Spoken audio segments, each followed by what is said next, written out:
స్వరూపమైనటువంటి భాగవత సత్తా వేదికను ఇచ్చేసినటువంటి స్వాగతం. భాగవత సప్తాహం 3 అంకములు దాటి 7 రోజుల్లో భాగంగా 4వ రోజులు ప్రదర్శిస్తున్నాం.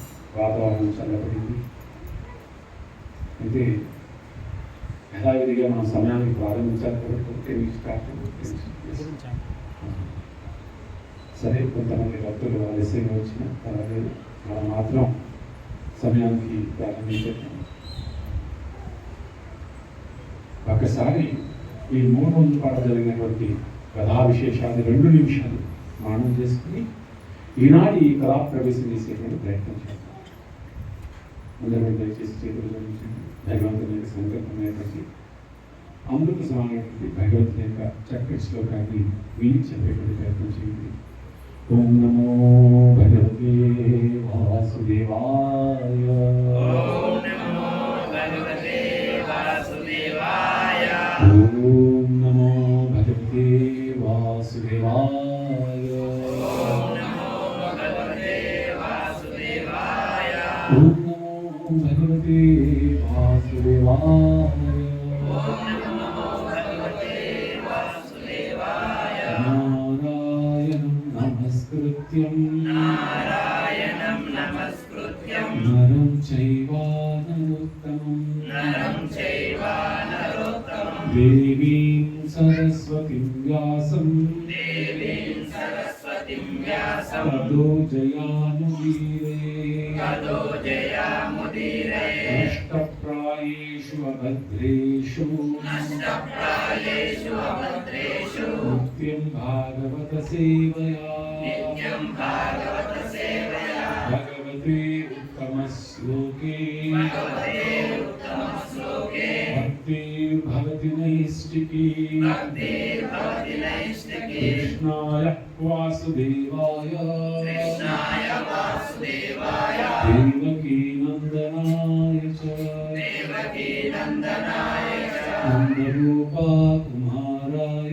నందగోపా కుమారాయ గోవిందాయ నమో నమః.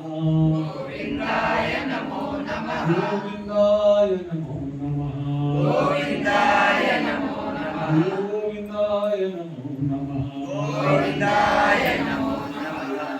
తిమిరంగస్య జ్ఞానాగ్నిశలాకయ చక్షురున్మిలితం యేన తస్మై శ్రీ గురవే నమః.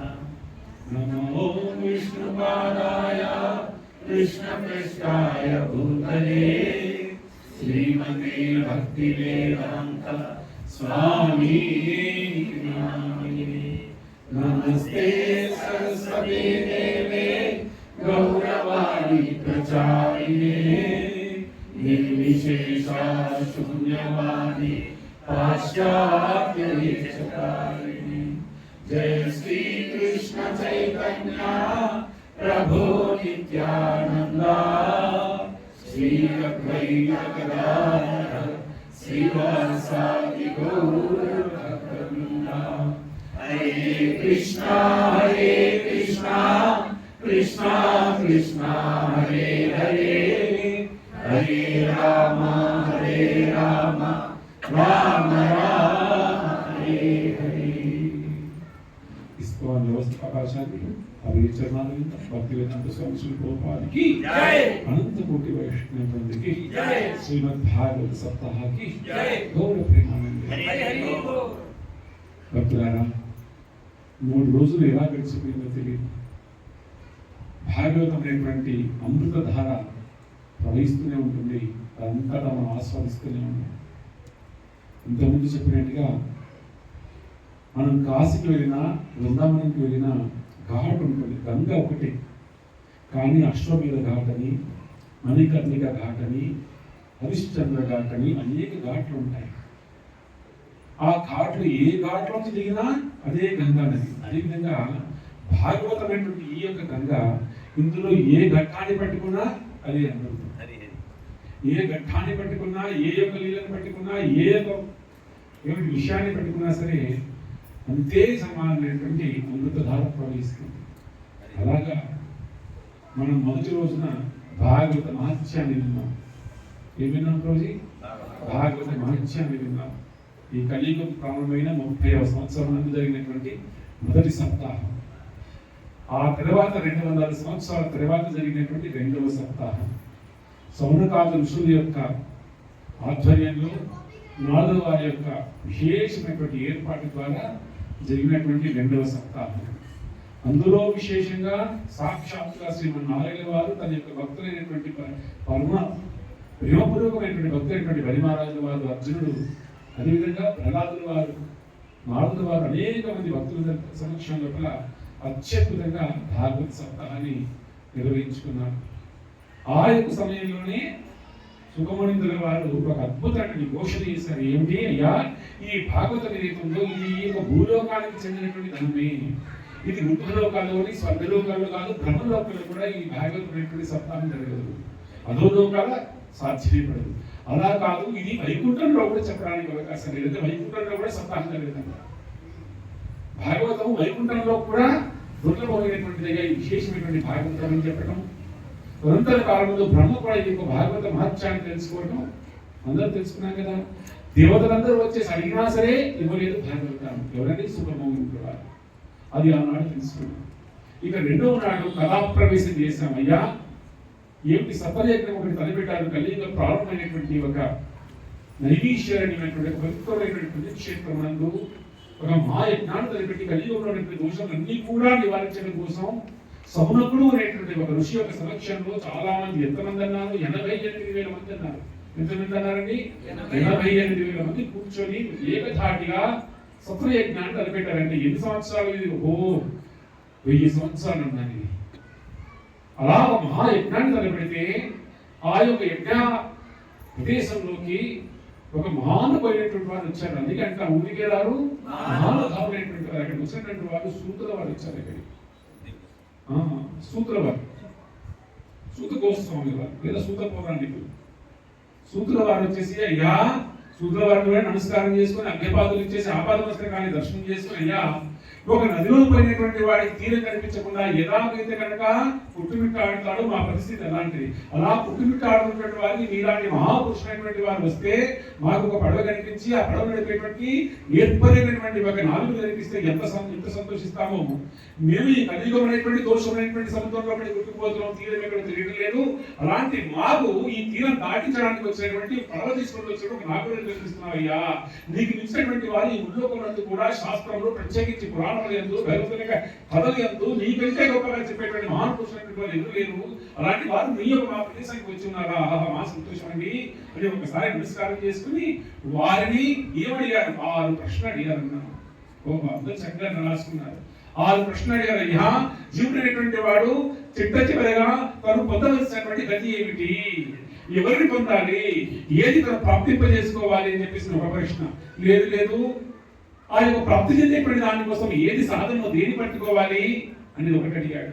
ఆ వెలుగుతున్నటువంటి వాడు ఈ భూలోకానికి ప్రత్యేకించి దేవికీ గర్భంలోకి ఎందుకు జన్మించాడు? వచ్చినటువంటి వాడి విశేషమైన లీలలు ఎందుకు చేశాడు? ఏ లీలలు చేశాడు అని. తర్వాత భగవంతుడు కృష్ణుడే మూలావతారంగా వచ్చిన్నాడు, కానీ అతని యొక్క విశేషమైన అవతారాలు ఎన్నో ఉన్నాయి కదా. అవతారాలన్నీ కూడా నాకు తెలియజేయండి, అవతారం యొక్క లీలన్నీ కూడా నాకు తెలియజేయండి అని 5వ ప్రశ్న. 6వ ప్రశ్న, అయ్యా, భగవంతుడైనటువంటి వాడి తెలిసి రామాయణ వెలిగిపడి క్రమంలో కూడా ధర్మం అంతవరకు తన ఆధీనంలో ఉండి తనను ఆశ్రయించింది. కానీ కృష్ణుని ఆశ్రయించిన ధర్మము, కృష్ణుడు వెళ్ళిన తర్వాత ఆ ధర్మం ఎవరిని ఆశ్రయించింది అని 6 ప్రశ్న అడిగితే ఆనాడు మహా అద్భుతంగా భాగవతుల యొక్క మహత్యంలో కూడా ఈ 6 ప్రశ్నలకి శ్లోకయుక్తంగా మనం సమాధానం చెప్పుకున్నాం. ఏమన్నా? మొదటి ప్రశ్నకి, యా వాసుదేవ పరాయోగ వాసుదేవ పరజ్ఞానం చిత్తచర్య వాసుదేవ పరాగతి. అలా చూడేటటువంటి చిత్తచర్యగా ఎవరి పొందవలసి ఉంది? ఆ వాసుదేవునే పొందవలసి ఉంది. దాని సాధన ఏమిటి? స్వయంసా పరోధర్మో ఎన్నో భక్తరోషికే రైతుకి ఎప్పటికీ ఆత్మ సుప్రసీదతి. అయ్యా, చూడేటువంటి వాడు ఆ యొక్క అదోక్షకుడైనటువంటి ఆ శ్రీహరిని భక్తి చేసిన మాత్రం చేతనే పొందగలుగుతాడు.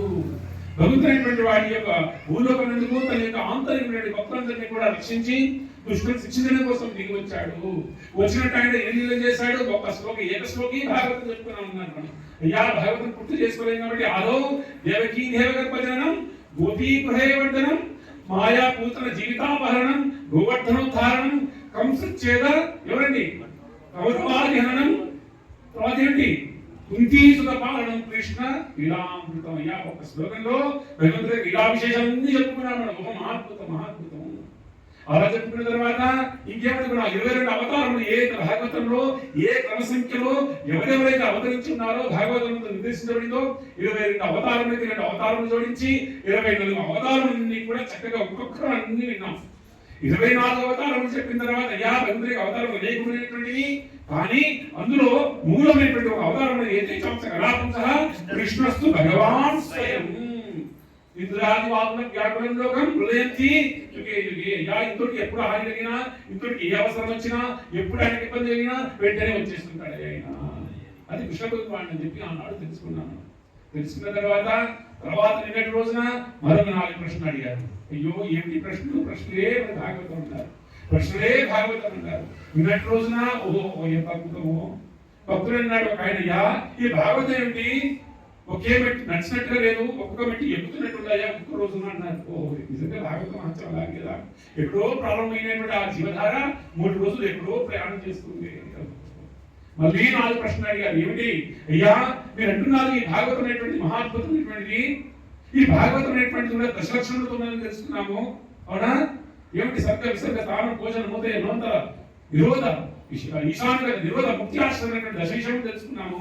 భగవంతుడి అవతారం అనేటువంటిది కూడా ఎన్ని 2 స్కందంలో ఆయన పాదములని, తర్వాత 4 స్కందంలో ఆయన ప్రభాగమని, 5వ స్కందం ఆయన నాభి అని, 6-7వ స్కందం ఆయన యొక్క 6 ఆయన వక్షస్థలమని, 7 ఆయన భుజములని, 9 ఆయన కంఠమని, 10వ స్కందం వచ్చి ఆయన కారవిందమని, 11 వచ్చి ఆయన నాటు మరియు శిరభాగం అని చెప్పి సాక్షాత్గా భగవంతుని యొక్క స్వరూపం అని చెప్పి తెలుసుకున్నాము. వాంగ్ని స్వరూపం అని చెప్పి తెలుసుకున్నాము. అక్షరావతారం అని చెప్పి తెలుసుకున్నాము. జ్ఞానకుండం అని తెలుసుకున్నాము. ఏమిటి గ్రంథావతారం అని చెప్పి తెలుసుకున్నాము. అలా తెలుసుకుంటే అందులో క్రమంగా సొన్నకాది ఋషులకి అందరూ అడిగారని, సొన్నకాది ఋషులందరూ కూడా ఏమయ్యా సూత పౌరాణిక మరొక 4 ప్రశ్నలు ఉన్నాయి మా ఏమిటివి. అయ్యా మీరు భాగవతం ఉండాలి అద్భుతంగా చెప్పారు, కానీ ఈ భాగవతం ఎటువంటిది ఎక్కడ ప్రారంభించమైంది, ఎక్కడ చేశారు ఈ భాగవతాన్ని, ఎక్కడ ప్రకటమైంది, ఎక్కడ భాగవత సప్తాహం జరిగింది, ప్రత్యేకించి ఈ భాగవతం చెప్పడానికి ప్రేరణ ఎవరు, ప్రత్యేకించి మీరు తెలుసు అందరూ తెలిసిన ఏమిటి శుక్రవారం చెప్పారని చెప్పారు. శుక్రవారం ఎవరండి? ఓహో వ్యాసుల వారి కంటే కూడా మహాన్వితమైనటువంటి వారు, అవునా? వైరాగ్యం అంటే వ్యాసుల వారిలో కూడా కించిత్ రాగద్వేషం ఉండవచ్చు, కానీ సుఖయోగేంద్రుల వారిలో కించిత్ కూడా రాగద్వేషం లేదే. ఈయన స్త్రీ పురుషుడైనటువంటి భేదం కూడా చూడలేటువంటి వాడు ఆత్మారాముడు అని చెప్పి చెప్పుకున్నాము. ఆత్మారాముడు అంటే అంతటా భగవంతుని చూడటం, భగవంతుడిలో సమస్తము చూడటం, అవునా? అంతటా భగవంతుని చూడటం, భగవంతులను సమస్తము చూడటము. ప్రత్యేకించి తను ఆనందపడటానికి, తను రమించడానికి, సంతోషంగా ఉండడానికి బాహ్యమైనటువంటి ఏది అవసరం లేకుండా తను తానుగా భగవంతుని యొక్క నామ రూప గుణయాదులన్నింటిని కూడా తలుచుకుంటూ తనే ఆత్మారాముడి సంతోషంగా ధరిస్తూ తాదాప్యత పొందడం. ఎవరంటే అలాంటి వారు గోధుమ కాలం నందు కూడా ఒక ప్రదేశంలో ఉండలే. అలాంటి వారు 7 రోజులు 7 పగలు ఎలా కూర్చున్నారయ్యా? ఒక ప్రశ్న. సరే వారు కూర్చున్నారు, కానీ వారిని కూర్చోబెట్టేది యోగ్యుడెవరయ్యా?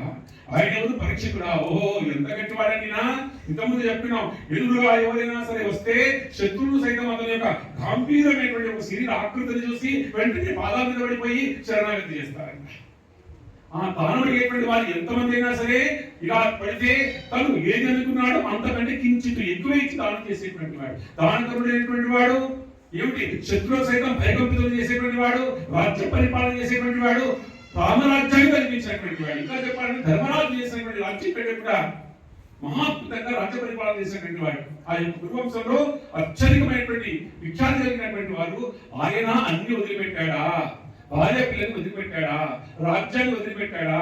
అన్ని వదిలిపెట్టేసి ఆయన వెళ్ళి గంగా నది తీరం లోపల ఎందుకు కూర్చున్నాడు? ఇది ప్రశ్న అడిగితే నిన్న సమాజం ఏం చెప్పుకున్నాం? మొట్టమొదటిగా ఈ భాగవత అవతరణ ఎలా జరిగిందో చెప్పుకున్నాం. ఎవరు ప్రేరణ, ఎలా ప్రకటితం మీద చెప్పుకున్నాం. ఎవరు ప్రేరణ? వ్యాసుల వారు అన్ని చెప్పుకున్నాం మనం. అయ్యా 4 వేదాలు భాగం చేస్తాడు. ఎవరికి ఇచ్చాడు 4? ఎవరు చెప్తారా? కృష్ణదేవిపాడు 4 వేదాలు భాగం చేస్తే ఒక్కొక్క వేదం ఒక్కొక్కరికి ఇచ్చారు. ఋగ్వేదం ఎవరికి ఇచ్చారండి? 5 ఇచ్చాడు. సంతోషం. తర్వాత సామవేదము ఎవరికి ఇచ్చాడు? జైమిని మనిషికి ఇచ్చాడు. సామవేదం, ఋగ్వేదం, యజుర్వేదం ఎవరికి ఇచ్చాడండి? వైశంపాయనుడికి. అథర్వణ వేదం ఎవరికి ఇచ్చాడండి? సుమంత్రుడైనటువంటి వాడు ఇచ్చేసి అయ్యా 4 విధులు నాకు ఇచ్చేసి అయ్యా మీరు ఈ విధాలు ప్రచారం చేయండి అని చెప్పి తర్వాత 18 పురాణాలు రాసి ఆ పురాణంతో పాటు అందరికి అర్థమైనటువంటి ధర్మార్థ కర్మ మోక్షం అర్థ కర్మ మోక్షం అనేటువంటి చదువు పురుషార్థంతో కూడినటువంటి 1 లక్షకు పైగా భాగవతాన్ని రాసి అది ఎవరికి ఇచ్చాడు? రోమాశ్రమికి ఇచ్చాడు. అయ్యా మీరు ప్రచారం చేయండి. అయినా దుఃఖంతో ఉన్నాడన్నానే. ఎందుకయ్యా? ఒకనాడు సరస్వతి నదీ తీరం లోపల బ్రహ్మనది అని అంటాము, అక్కడ ప్రదేశంలో కూర్చొని కలుసబెట్టాడు. చిత్తో వ్యాపృత చెందాడన్నాడు బోధన మార్చువాడు. అంటే చిత్తమునందు వ్యాపృత కలిగిందంట, దుఃఖం కలిగింది. వెంటనే ఎవరు తెలుసుకున్నాడు? గురుగారు తెలుసుకున్నాడు. ఊరికే గారు మహానుభావుడు వచ్చాడు. నాడు వచ్చేసి ఓహో నేను నాకు 10 విషయాలు తెలుసుకున్నాను ఇంచుమించుగా. ఏమిటో అద్భుతమైన ఉపదేశము, ఎంత అద్భుతమైన ఉపదేశం చేశాడు వ్యాసుల వారి కనుక. అయ్యా నువ్వు ఏదైతే రచన చేశావో అది ఇలాంటి కనుక ఒక పిండ ప్రదానం చేస్తాం అక్కడ ఆకులు వచ్చేసి ఆ ప్రదేశాన్ని ఎంత మురికి చేస్తాయో అలా ఉన్నాయి మీరు చేసే శాస్త్రాన్ని కూడా. కానీ హంసలైనటువంటి వారు పరమహంసలు ఏవైతున్నారో ఎక్కడికి వస్తారని వారు ఎక్కడ ముత్యాలు ఉన్నాయి అక్కడికి వస్తారు కదా. ముత్యము లాంటి ఆ గ్రంథం రాయాలి, ఆ ముత్యం లాంటి గ్రంథం ఉండాలంటే కనుక ఆ గ్రంథంలో ఏమై ఉండాలండి? భగవంతుడి నామ రూపం గ్రంథాలనే ఉండాలి కదా.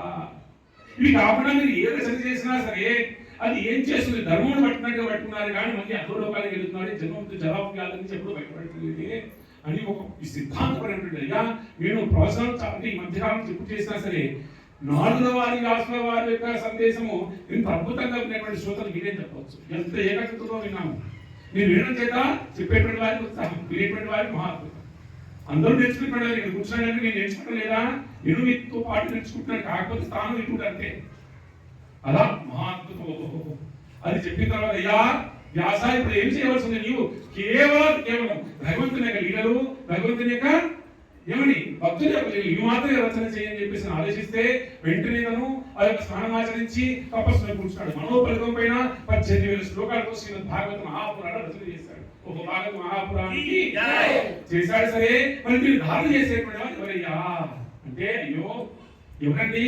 అందరు శిష్యులు ఉన్నారు కానీ భాగవతాన్ని ధారణ చేసే యోగ్యుడైనటువంటి వారిని నిర్మించడం లేదని వెంటనే ఏమిటి శివపార్వతులకు ధ్యానం చేశాడు. అయ్యా నాకు ఏదైనా వరం ఇవ్వండి, ఒక పుత్రుని ఇవ్వండి. ఏ పుత్రుడు కావాలి? నాకు నా యొక్క పేరు పెంచేటువంటి వాడు కాదు, ఈ భాగవతాన్ని ధారణ చేసి రాజు చేసి ఒక అందరికి అందించేటువంటి ఒక మహా సత్పురుషుడైనటువంటి కుమారుని అని చెప్తే అప్పుడు కైలాసం ఉన్నటువంటి ఎవరండి? చిలుక సుఖము, రాధారాణి యొక్క కృష్ణుని మధ్య సందేశాలు అందించేటువంటి ఒక సుఖము. అక్కడ అమరకథని ఆ తర్వాత కాలం నందు ఎవరి గర్భంలోకి వెళ్ళిందండి? వ్యాసుల వారి యొక్క భార్య గర్భంలోకి వెళ్ళింది. ఎన్ని సంవత్సరాలు? సుమారుగా 14 సంవత్సరాలు ఉన్నారు. ఆ సంవత్సరాల మొత్తం గర్భంలో నుండి బయటికి రానున్నాడు. కారణం ఏమిటయ్యా? మాయను ఆవహిస్తుంది. తల్లి గర్భంలోనే జ్ఞానం జీవుడికి. అన్ని వాగ్దానం చేస్తాడు భగవంతుడా, నేను వస్తాను నీకోసం ప్రయత్నం చేస్తాను, సాధన చేస్తాను, వస్తానంటాడు. బయటికి వెళ్ళిన తర్వాత మాయ. కాబట్టి ఈ మాయను ఆవహించవద్దు కాబట్టి నేను బయటికి రానన్నాడు. ఎవరు వాగ్దానం చేశారు? వ్యాసులు వారు చేసినా లేదన్నారు. ఎవరు వచ్చారు వాగ్దానం చేయడానికి? సాక్షాత్తు అగ్ని నీకు వచ్చాడు. వచ్చి అయ్యా స్వీకరించు, నీకు మాయ ఆవహించదు, నేను వాగ్దానం చేస్తున్నానంటే బయటికి వచ్చాడు. వచ్చినటువంటి వాడు బయటికి రాగానే ఏమైంది? నిరాకార బ్రహ్మను ధ్యానించాడన్నారు. అలా వెళ్ళిపోయాడు. ఏమిటి? సమస్తము భగవంతుని నిరాకార తత్వాన్ని ధ్యానించాడు. అప్పుడు వ్యాసవారు ఏం చేశారు? 2 శ్లోకాలను ఇచ్చారు. ఏమండి? 2 శ్లోకాలను ఇచ్చి అయ్యా నా కుమారుడైనటువంటి వాడు భారత దానం చేయాల్సినటువంటి వాడు అడవిలో వెళుతున్నాడు, గమ్యం తెలియకుండా మీరు ఏం చేయండి? నాటకం చేయండి. అడవిలో కట్టలు కొట్టిన వాడు వెళ్ళండి, వెళ్ళి 2 శ్లోకాలు చెప్పుకున్నారు. ఆ 2 శ్లోకాలు చెప్పుకున్నాం మనం. ఏమిటా శ్లోకాలండి? మరి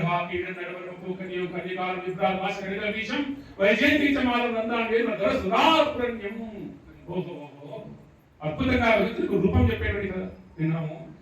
విన్నాడు. విని అయ్యా ఏమిటి రూపము? నిరాకారం నేను ధ్యానిస్తున్నాను కానీ సాకారంలో ఇంత మాధుర్యం ఉందా అని ఆయన రూపాన్ని విన్నాడు. విన్న తర్వాత ఏం చేస్తాడు అని అడిగారు. ఇంకొక శ్లోకం చేసిన ఏమిటండి? అహోమకీయం సరగాలకుంటయ్యా సన్యమునందు తాలుబడి విషాన్ని చేసి చంపడం కోసం వచ్చినటువంటి ఆ యొక్క ఎవరండి? ఆవిడ భూతనని ఏదో ఏమంటే యశోదమ్మకి ఏ గతిని కలిగించాడో ఆ గతిని ఇచ్చాడు. ఆయన 2 శ్లోకాలు విన్నాడు. ఇది వెంటనే ఏం చేశాడు? ఇంకా శ్లోకాలు చెప్పబోయాడు. ఇలాంటి 18,000 శ్లోకాలు మా గురుగారి దగ్గర రెండయ్యా అంటే వెంటనే వచ్చేసాడు. వచ్చేస్తే ఏమైంది? అయ్యా వచ్చిన గురుగారు ఎవరో కాదు, వారి తండ్రి గారే. ఎవరైనా తండ్రి గారు ఇంత ధనం వదిలిపెట్టేసుకుని నేను ఎప్పుడో వెళ్ళిపోయానా? చెప్పండి. ఆ యొక్క భాగవతం అమృతదాన్ని చెప్పండి అన్నారు. ఈయన గురువుగా కూర్చున్నాడు, ఆయన శిష్యుడు కూర్చొని ఈ భాగవతాన్ని ధారణ చేశాడు. ఇక భాగవతం చేస్తే ఏమిటి? ఇక ఆత్మారామశ్చమునయ్యా అన్ని జయించిన వాడు అయినా ఈ కథలు వినాలా, కథలే వినాలంటారు. కామంతో ఉన్నటువంటి వాడు, కామాన్ని జయించినటువంటి అందరూ భాగవతం వినాలి కదా. అలా భాగవతాన్ని వింటూ ఇలా ప్రవేశాలు చేస్తున్నాడు. ఎలా ఉంది అంటే ఒక లీల చెప్పుకుంటే ఆ లీలోకి తనే ఉంది, అక్కడే రక్షిస్తున్నట్టుగా భావన చేస్తాడు. కళ్ళ నుంచి దారులు దారుతుంటాయి, ఎక్కడో పిచ్చివాడిలాగా తిరుగుకునేవాడు, చేతులు అలా ఇలా ముచ్చిపోతుంటాయి. ఒక్కసారి రాయిలాగా నిలబెడతాడు, ఏదో నవ్వుకుంటాడు, పిచ్చివాడి అనిపిస్తాడు, ఇలా తిరుగుతున్నటువంటి వాడు. నిన్న చెప్పుకున్నాం ఇవన్నీ కూడా. అలా ఉన్నటువంటి వాడు ఒకనాటికి 7 రోజులు 7 పగలు కూర్చోవలసి వచ్చింది. ఎవరు కూర్చోబెట్టారు అనేది ఆగిపోయింది. ఎవరు అతన్ని కూర్చోబెట్టి ఆ యొక్క విశేషమైనటువంటి ఆ యొక్క శక్తి కలిగినటువంటి ఆ యొక్క మహానుభావుడు ఎవరయ్యా అంటే ఆగిపోయి ఒక్క శ్లోకాన్ని మరొకసారి చెప్పుకున్నాం నిన్న. మన జీవితంలో ఎప్పుడు మర్చిపోకూడదు. ఏమిటది? నిగమకల్పతరో నిగలితం ఫలం సుగముగాదమృత ద్రవ సంయుతం పిబద భాగవతం రసమాలయం రసిక వివాహః. యా ఈ యొక్క భాగవత వేదంలో ఎందుకు తెలుసు? నిగమమైనటువంటి ఒక చక్కటి భగవద్గీతానికి పోయినటువంటి పండు, ఈ పండు లోపల టెంకాయ ఉండదు, పైన తోలు ఉండదు, మొత్తం రసమే. ఈ రసం ఎటువంటిది? అది చిటారి కొమ్మకు కలిగి ఉంది, కానీ ఇది తినబడిపోతే ఏమవుతుందండి? చల్లాచదరైపోతుంది. ఇది దింపాలి, పడిపోకూడదు. పడిపోతే ఏమవుతుందండి? చల్లాచదరైపోతుంది. ఎవరు దింపాడు అంటే సుఖముఖాదమృత ద్రవ సంయుతం, సుఖుడైనటువంటి వాడు ఆ పండుని దింపాడు, పడిపోవాలి. మన పరంపరాగతమైనటువంటి భాగవతం తప్ప నేను సొంతంగా ఏదో చేస్తే కాదు, గురువు ఆశీర్వచనంతోనే వస్తుంది.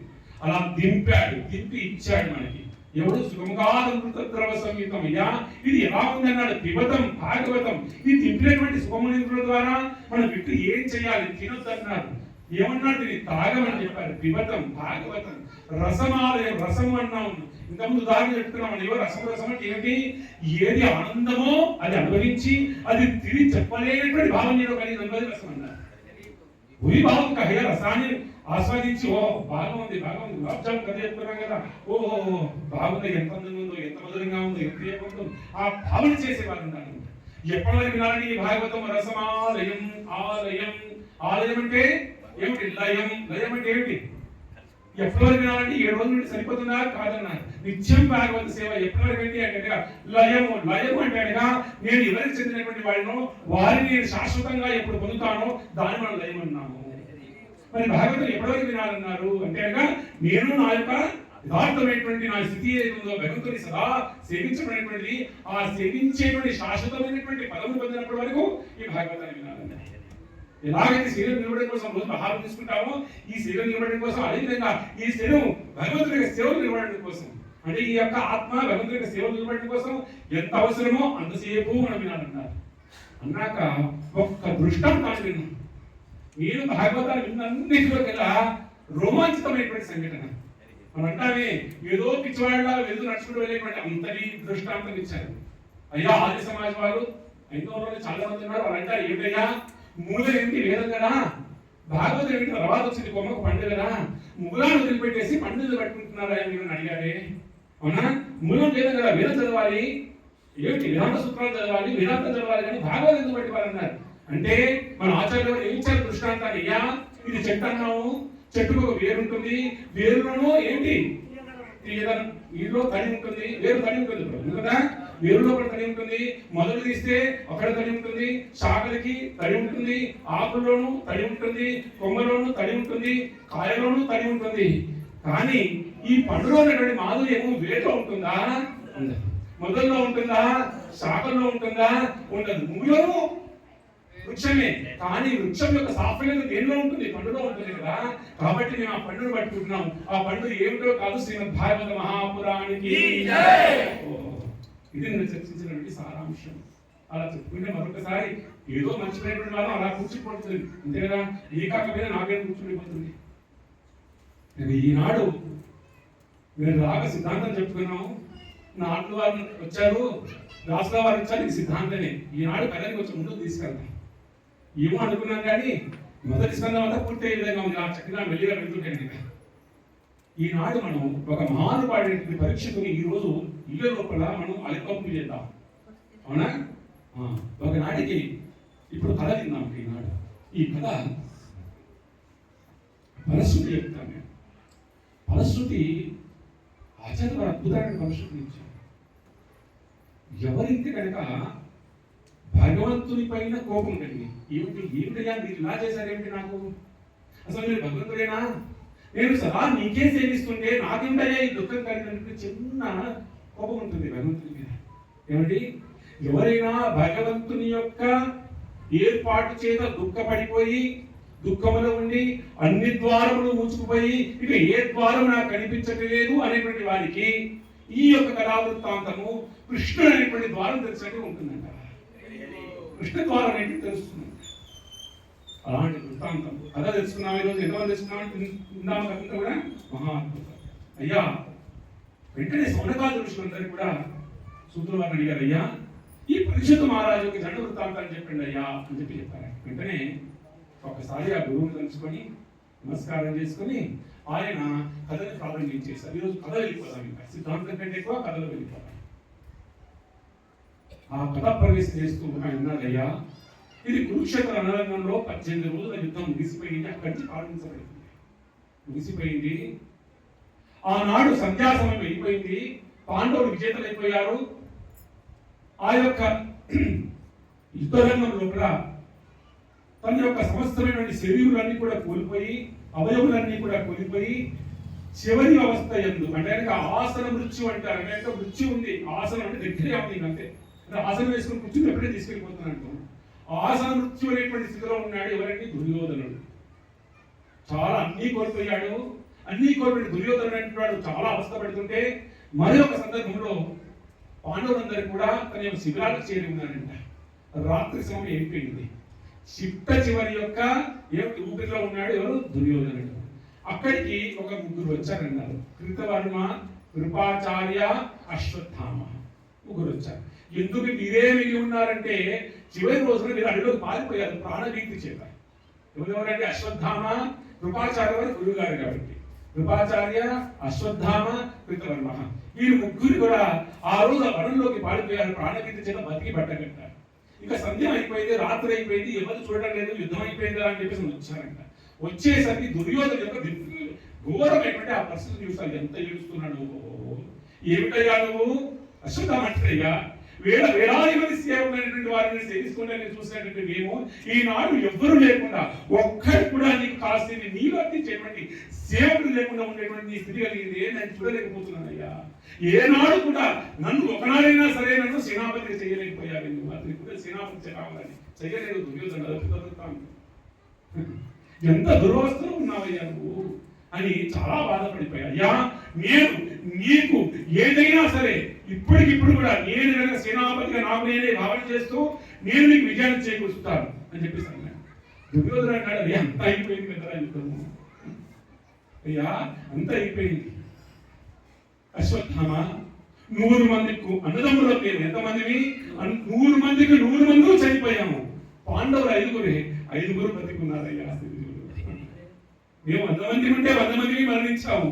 5 మంది సోదరులు ఉంటే 5గురు ఏమిటి జీవించి ఉన్నారు. కాలము ఎంత భయంకరమైందో అంటే లేదు అంటూ ఒక్కసారిగా ఆ వనం వైపు చూశాడు అశ్వత్థామ. ఇది భాగవతంలో లేదు, మహాభారతంలో.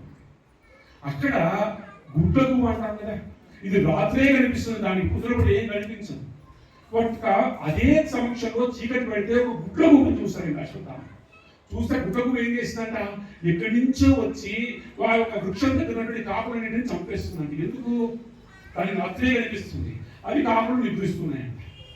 ఏదో వేరే పర్యాసలు ఉన్నాయి, చంపేస్తుంది. ఇది చూస్తానండి. చూసిన తర్వాత అనిపించింది, అయ్యా దుర్యోధన, నేను నీకు ఇదే రోజున రాత్రి అందరూ పడుకుంటాను కదా, వారు నేను యుద్ధం ఎలా చేయించారు, ధనుమాగరైనా కొన్ని తప్పులు చెప్పారు, అటుగా చేసి ఇటుగా చేసి మాయ చేసి నేను ఓడించాను. కాబట్టి నేనేం చేస్తాను, ఇదే రాత్రి పాండవులందరినీ కూడా శిరమును ఖండించేసి ఆ శిరమును తీసుకొచ్చి జగనిస్తాను అన్నాడు. ఎవరన్నారండి, అశ్వత్థామ. ఎలా వచ్చింది ప్రేరణ, గుడ్డకు రాత్రి సమయంలో ఏమిటి కాకులని చెప్పే చూసింది. చూసి సరే అన్నాడు దుర్యోధనుడు, వెళ్ళిపోయాడు. ఏమిటి రాత్రి సమయంలో తన యొక్క శరం యొక్క ధార ఉంటుంది కదా, గాంధీవం యొక్క ఏమిటి శరం యొక్క తాడు ఉంటుంది కదా, విల్లు అది పట్టుకున్నాడు. వెళ్ళిపోయాడు.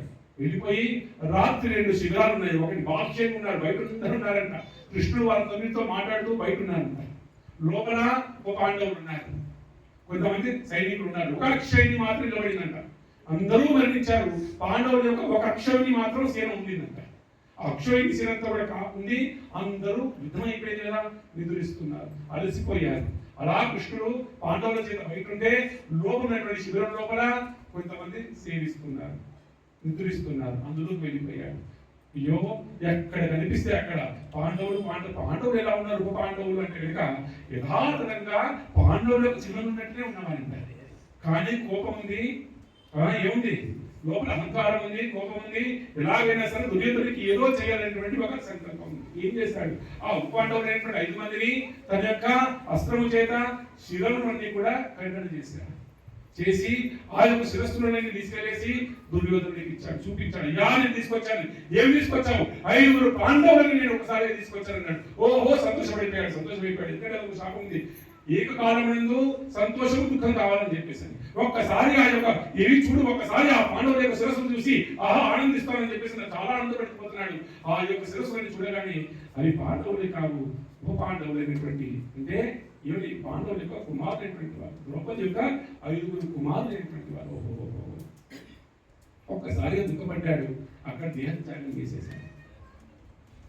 ప్రాతః సమయం, ఉదయ సమయం అయిపోయింది. ఇక్కడ ఆహాకారాలు వినబడుతున్నాయి. ఏమిటి చూడండి దుఃఖములు.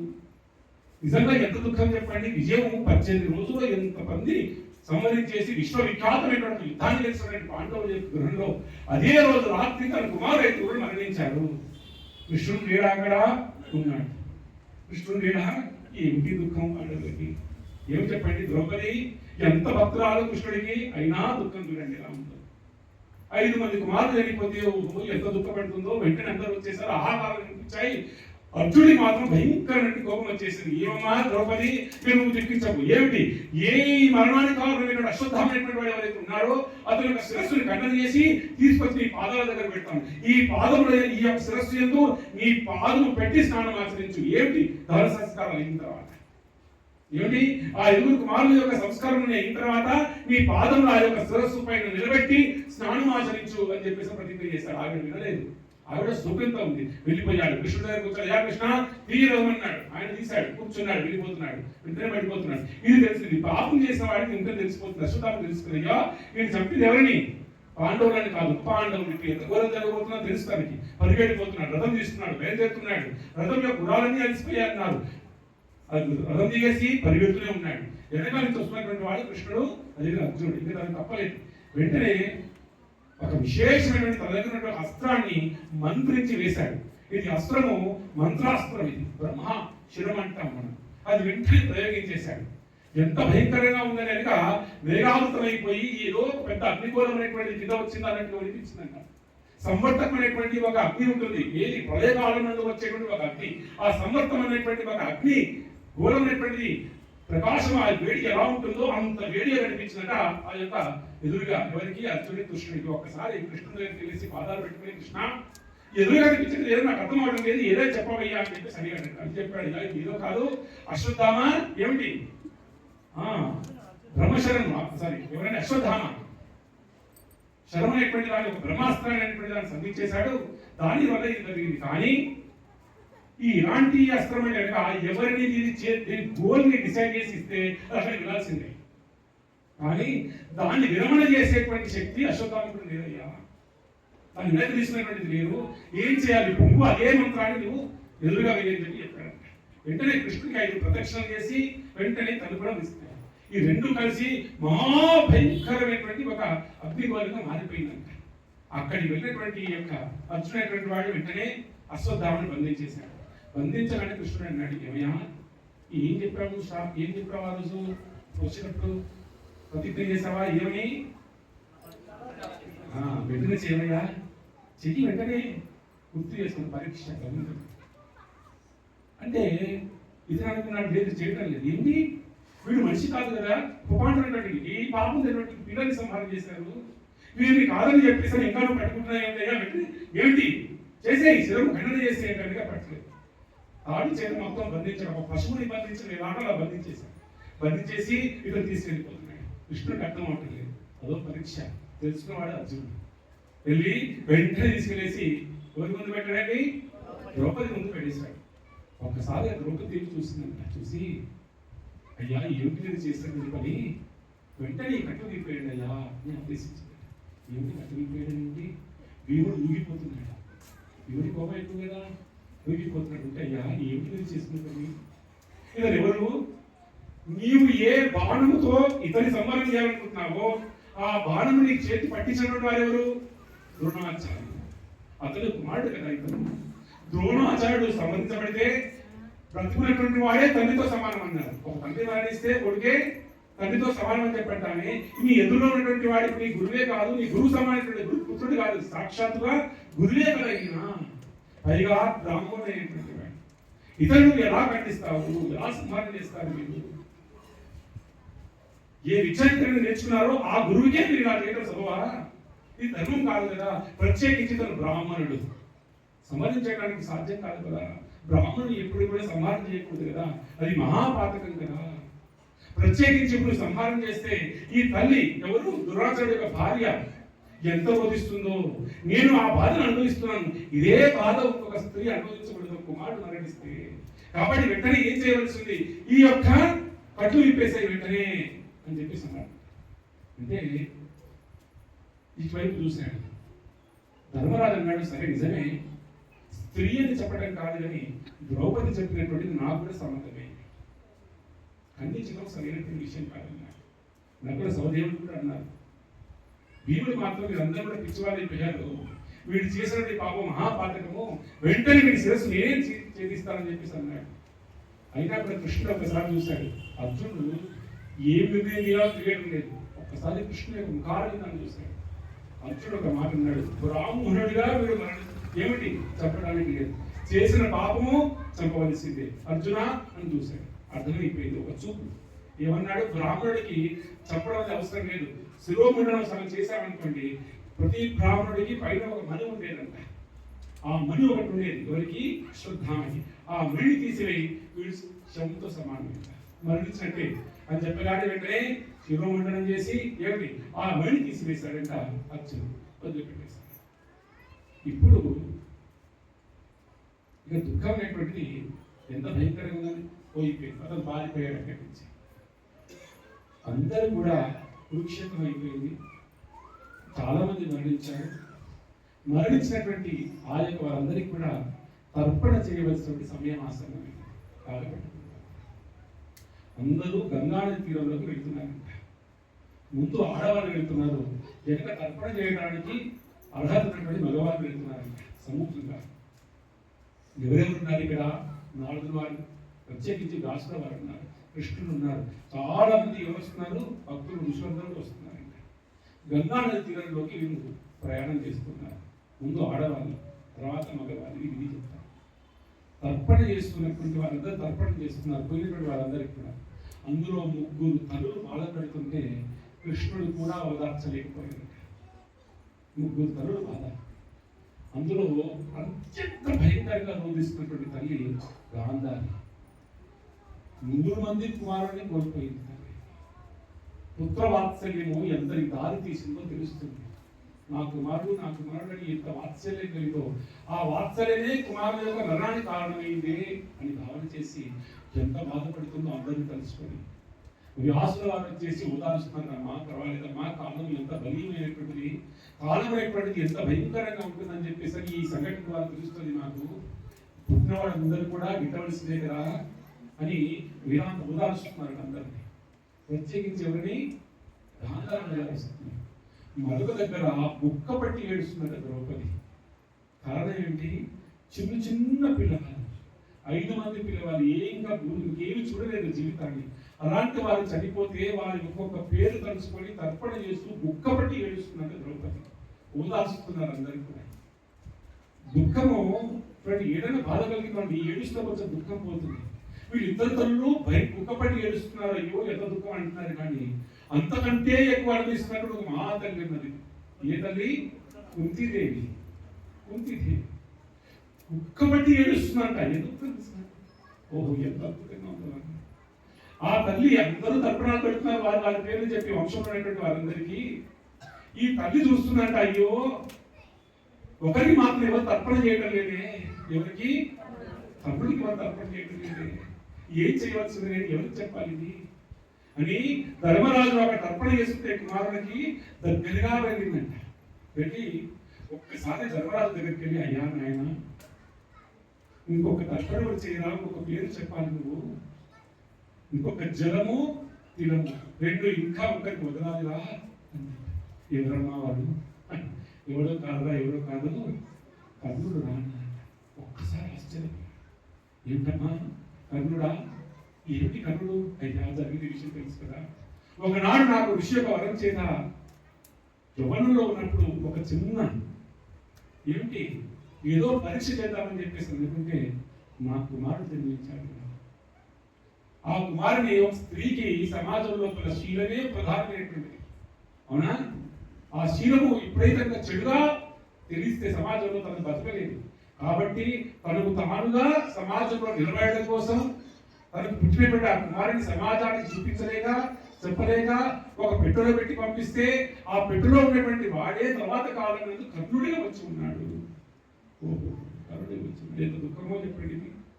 అయ్యా ఒకనాడు నేను కర్ణుడిని గుర్తించేసి కర్ణుడు నేను వెళ్ళాలి యుద్ధం ప్రారంభం చేసే సమయంలో కర్ణుడి దగ్గరికి వెళ్ళి, ఏ కర్ణ నేనే నాయన నీకు తల్లిని అని చెప్పాడు. చాలా పెద్ద కదండి, మనం వెళ్ళాలి ముందు కదా, నేనే నీ తల్లిని, నేను చేసినటువంటి ఒక పాపం చేత ధైర్యంగా నా కుమారుడు అని చెప్పి చెప్పలేటువంటి పరిస్థితుల్లో నేను నేనే వదిలిపెట్టాను. కానీ ఈనాడు యుద్ధానికి నువ్వు సిద్ధమవుతున్నావు కదా కన్నా, ఒక్క విషయం చెప్తాను, నేను నువ్వే పెద్ద కుమారుడు, వెంటనే నువ్వు ఏం చేయవలసింది, కరుణ ఏంటి పాండవ పక్షానికి రా, అందరికీ నేను తెలియజేస్తాను. కౌరవుని ఒక్కసారి దుర్యోధను వదిలిపెట్టు, ధర్మరాజును పెట్టుకో. ఏ ధర్మరాజును ఓడించి నువ్వు రాజ్యం పొందాలనుకుంటున్నావో ఆ ధర్మరాజే నీకు సేవడై ఉంటాడు. ఎందుకు నువ్వు పెద్ద కుమారుడు కాబట్టి నీవే రాజు అవుతావు కాబట్టి నీవే రాజ్యాన్ని స్వీకరించు, నీకు సేవ వల్ల 5 మంది కుమారుడిని సేవిస్తుంటాను, ఆయన రాజ్యాన్ని స్వీకరించు అన్నాడు. తల్లి చాలా ఆలస్యం అయిపోయింది, తల్లి చాలా ఆలస్యం అయిపోయింది. తల్లి నేను ఈ శరీరాన్ని దుర్యోధను కోసమే నిలబెట్టినాను, ఆనాడు వాగ్దానం చేశాను. నేను జీవించుంటే ఆ జీవించినటువంటి కారణం పరమ ప్రయోజనం అది నీ కోసమే నేను వాగ్దానం చేశాను కాబట్టి ఆ వాగ్దానాన్ని నేను దాటను తల్లి అని చెప్పాడు. కానీ ఒక విషయం చెప్తున్నాను, నిజంగా కృష్ణుడు ఎటువైపు ఉంటాడో అటువైపే నిజమని నాకు తెలుసు. కాబట్టి అమ్మా నీకు 2 కుమారులు ఉన్నావే, ఎవరో కుమారుడు మాత్రం రాజ్యాన్ని పొందుతాడు, నువ్వు సుఖంగా ఉండు తల్లి అని చెప్పి నాడు కర్ణుడు చెప్పాడు. ఆ మాటలు గుర్తుకొస్తున్నాయి. ఎదురున్నటువంటి కుమారుడు చెప్తుంది, అమ్మా అయ్యా కర్ణుడి కూడా తర్పణం చేయవయ్యా మీ అని చెప్పి తర్పణ వదులుకు ఒక్క ఏడుస్తున్నాడు ధర్మరాజు. తల్లి బిడ్డ ఎక్కువ ఏడుస్తున్నాడు. ఎందుకు అమ్మా, నాకు ఒకనాడు సందేహం కలిగింది. ఏంటంటే నేను కర్ణుడి యొక్క పాదముల యొక్క శ్రమను వదలాలని చెప్పేసి పాదములు బాగా చూసేటువంటి వాడు అర్జునుడితో సహా. కానీ కర్ణుడి యొక్క పాదములు ఒకనాడు నేను తీక్షణంగా చూస్తూ ఉంటే నాకు నీ పాదములు నాకు కనిపించాయి ఒకనాడు. ఎందుకంటే నీ పాదములే నేను దగ్గరగా సేవించాను కదా, ఎలా ఉంటాయో చిహ్నములు నాకు తెలుసు కాబట్టి నీ పాదములు లాంటి పాదములే నాడు కర్ణుడికి నేను చూశాను. అతనిలో ఉన్నటువంటి వాక్కు మాట ఏదైతే ఉందో నువ్వు మాట్లాడేటువంటి మాటకి దగ్గరే ఉన్నట్టు కనిపించింది, కానీ నేను ఇలా ఆలోచించలేకపోయానమ్మా. ఆనాడే నువ్వు అర్జునుడికి అదే ఆనాడు నువ్వు కర్ణుడికి చెప్పినట్టుగా వచ్చి నాకే నువ్వు చెప్పి ఉంటే సమస్తమైనటువంటి ఈ రాజ్యం అనేటువంటి కాంక్ష లేకుండా సమస్తము నేను కర్ణుడికే ఇచ్చేటువంటి వాడిని కదా. ఈనాడు ఇంత యుద్ధానికి కారణం ఏమిటి కనుక నీవు ఈ యొక్క విషయాన్ని దాచిపెట్టడం కదా తల్లి. అవునా, ఈ విషయాన్ని దాచిపెట్టినావు కాబట్టి ఇంత పెద్ద మహారణంగం అయిపోయింది. కురుక్షేత్రంలో వేలాది లక్షలాది మంది మరణించారు తల్లి. కాబట్టి ఆనాడు కొంచెం కోపంతో ఒక శాపం పెట్టాడు, అరుడు అనేలా భావించవద్దు, ఆ కోపం అలాంటిది. అయ్యా ఎవరైనా సరే అత్యంత రహస్యమైనటువంటి ఎవరు కూడా స్థిర చెప్పకండి అని చెప్పారు. ఎందుకంటే నిలబడి వాలిపోతుంది. అవునా, ఈ రహస్యం ఏంటంటే రహస్యాలు ఏం కూడా కారణం ఏమిటంటే తర్వాత కాలంలో భయంకరమైన పరిస్థితులు వస్తాయి కాబట్టి ఇది చెప్పదన్నమాట. అలా చాలా దుఃఖపడ్డాడు, ఇంకా ఏడుస్తున్నాడు. తర్పణ చేశాడు, అందరూ తర్పణం చేశారంట. తర్పణం చేసి తిరిగి ఇంటికి వెళ్ళిపోయారు. వెళ్ళిపోయిన తర్వాత అర్జునుడు చాలా దుఃఖంగా ఉంటే ఓదార్చాడు. తర్వాత చేయవలసిన కార్యాలు ఉన్నాయి కదా, పోయిన వారితో మనం పోతామా ఏంటి లేదు కదా అని ఓదార్చి 3 అశ్వమేధ యాగాలు చేయించేసి ఇక రాజ్య పరిపాలన చెప్పేటట్టుగా అన్ని ఏర్పాట్లు చేసి మహారాజులను ఏర్పాటు చేసి ఇక కృష్ణుడు ద్వారకని వదిలి 5 మాసాలు అయింది. అప్పటికి ఎన్ని మాసాలు అయింది రోజు? 5 మాసాలు అయిపోయింది. ముందే ఒక భార్య 2 భార్యలు కాదు, 16,000 ఉండేది భార్యలు. 5 నెలలు వదిలిపెట్టాడు. ఎంత కష్టం ఆయనకి. అవునా అమ్మా, అని అందరికి నమస్కారం చేశాడు. వ్యాసుల వారికి నమస్కారం చేశాడు, గురువులకు నమస్కారం చేశాడు, పాండవులను ఆలింగనం చేసుకున్నాడు, పాదాలు ముఖ్య ఆశ్రమం తీసుకున్నాడు, పాదాల ఆశ్రమం చేసుకున్నాడు, గురువులకు నమస్కారం చేశాడు. అత్తగారి దగ్గరికి వెళ్ళాడు. ఎవరు? కుంతిదేవి. కుంతిదేవి ఎవరండి? వసుదేవుడి యొక్క సోదరి, మేనత్త. దగ్గరికి వెళ్ళి నమస్కారం చేసుకున్నాడు. అందరి దగ్గర ఏం చేశాడు? నమస్కారం చేసి తను తోడుగా వచ్చిన దొరుకుతారు ఎప్పుడు బాడీ గార్డ్స్. ఒకరి మంత్రి, ఒకరి బాడీ గార్డ్ అంటాము.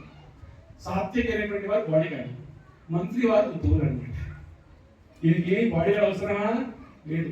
ఇలా ఎప్పుడు సాత్వికని ఎండని పెట్టుకుంటాడు, ఉద్యోగం ఎండని పెట్టుకుంటాడు అనమాట. ఏది వచ్చినా సరే ఏమైనా ఉద్యోగానికి చేయొచ్చా అని అడుగుతాడంట. ఉద్యోగం అంటే అయ్యా నన్ను పరీక్ష కాకపోతే సరే మీరు నా చేత ఏది చెప్పిస్తారో నా చేత చెప్పించాలని చెప్పేవాడంట. సాత్వికని ఏమయ్యా ఏం చేయాలి అని అడిగేవాడంట. అలా సాత్యకి ఉద్ధవుడు ఇద్దరిని కలుపుకొని చక్కగా అర్థం ఎక్కడానికి కోసం సంస్కృతులు అయిపోయారు. అక్కడిదాకా వెళ్ళి తోడు చంపాలి కదా, అక్కడిదాకా ఏమైనా సాగనంపడం కోసం పాండవులు వచ్చారంట. పాండవులు ఏం చేస్తారు? ఎన్ని పట్టుకొచ్చారు, అన్ని బహుమతులు. బలరాముడికి నీవు, మా మీనతకి నువ్వు, ఎవరి వసుదేవుడికి దేవకి ఇవ్వని చెప్పేసి అని ఎన్నో చక్కని చక్కని కానుకలు అన్ని తీసుకొని రథాలన్నీ నింపేస్తున్నారు. ఈయన కూడా రథంలోకి వెళ్ళిపోతున్నాయంట. వెళ్ళిపోతుంటే మమ్మో మరొక ఉపద్రవం వచ్చింది అక్కడికి. ఏమిటా ఉపద్రవం అన్నారు అంటే ఇప్పుడు ఏమిటి? అశ్వత్థామ అన్ని కోల్పోయిన వాడు, అన్ని కోల్పోయిన వాడు ఇంకేమి కోల్పోవాలిగా కదా, అక్కడ ఊరుకోవాలి కానీ ఊరుకోలేదు. అన్ని కోల్పోయిన వాడు మరొక భయంకరమైనటువంటి అస్త్రాన్ని వదిలిపెట్టాడు, బ్రహ్మాస్త్రాన్ని మరొకసారి. దాని గమ్యం ఏమిటి? అపాండవము అనేటువంటి గమ్యం. అపాండవం అంటే పాండవులు ఎవరు ఉండదు. ఎవరున్నారుగా పాండవులు అంటే 6 మందే ఉన్నారు. 5 మంది పాండవులు. 6వ శిశువు ఎవరండి? ఉత్తర గర్భంలో అంటే ఒక శిశువు. ఉత్తర ఎవరండి? అభిమన్యుడి. వాళ్ళ అభిమన్యుడి యొక్క తల్లి ఎవరు? అభిమన్యుడి యొక్క తల్లి సుభద్ర. సుభద్ర ఎవరు? కృష్ణుడికి.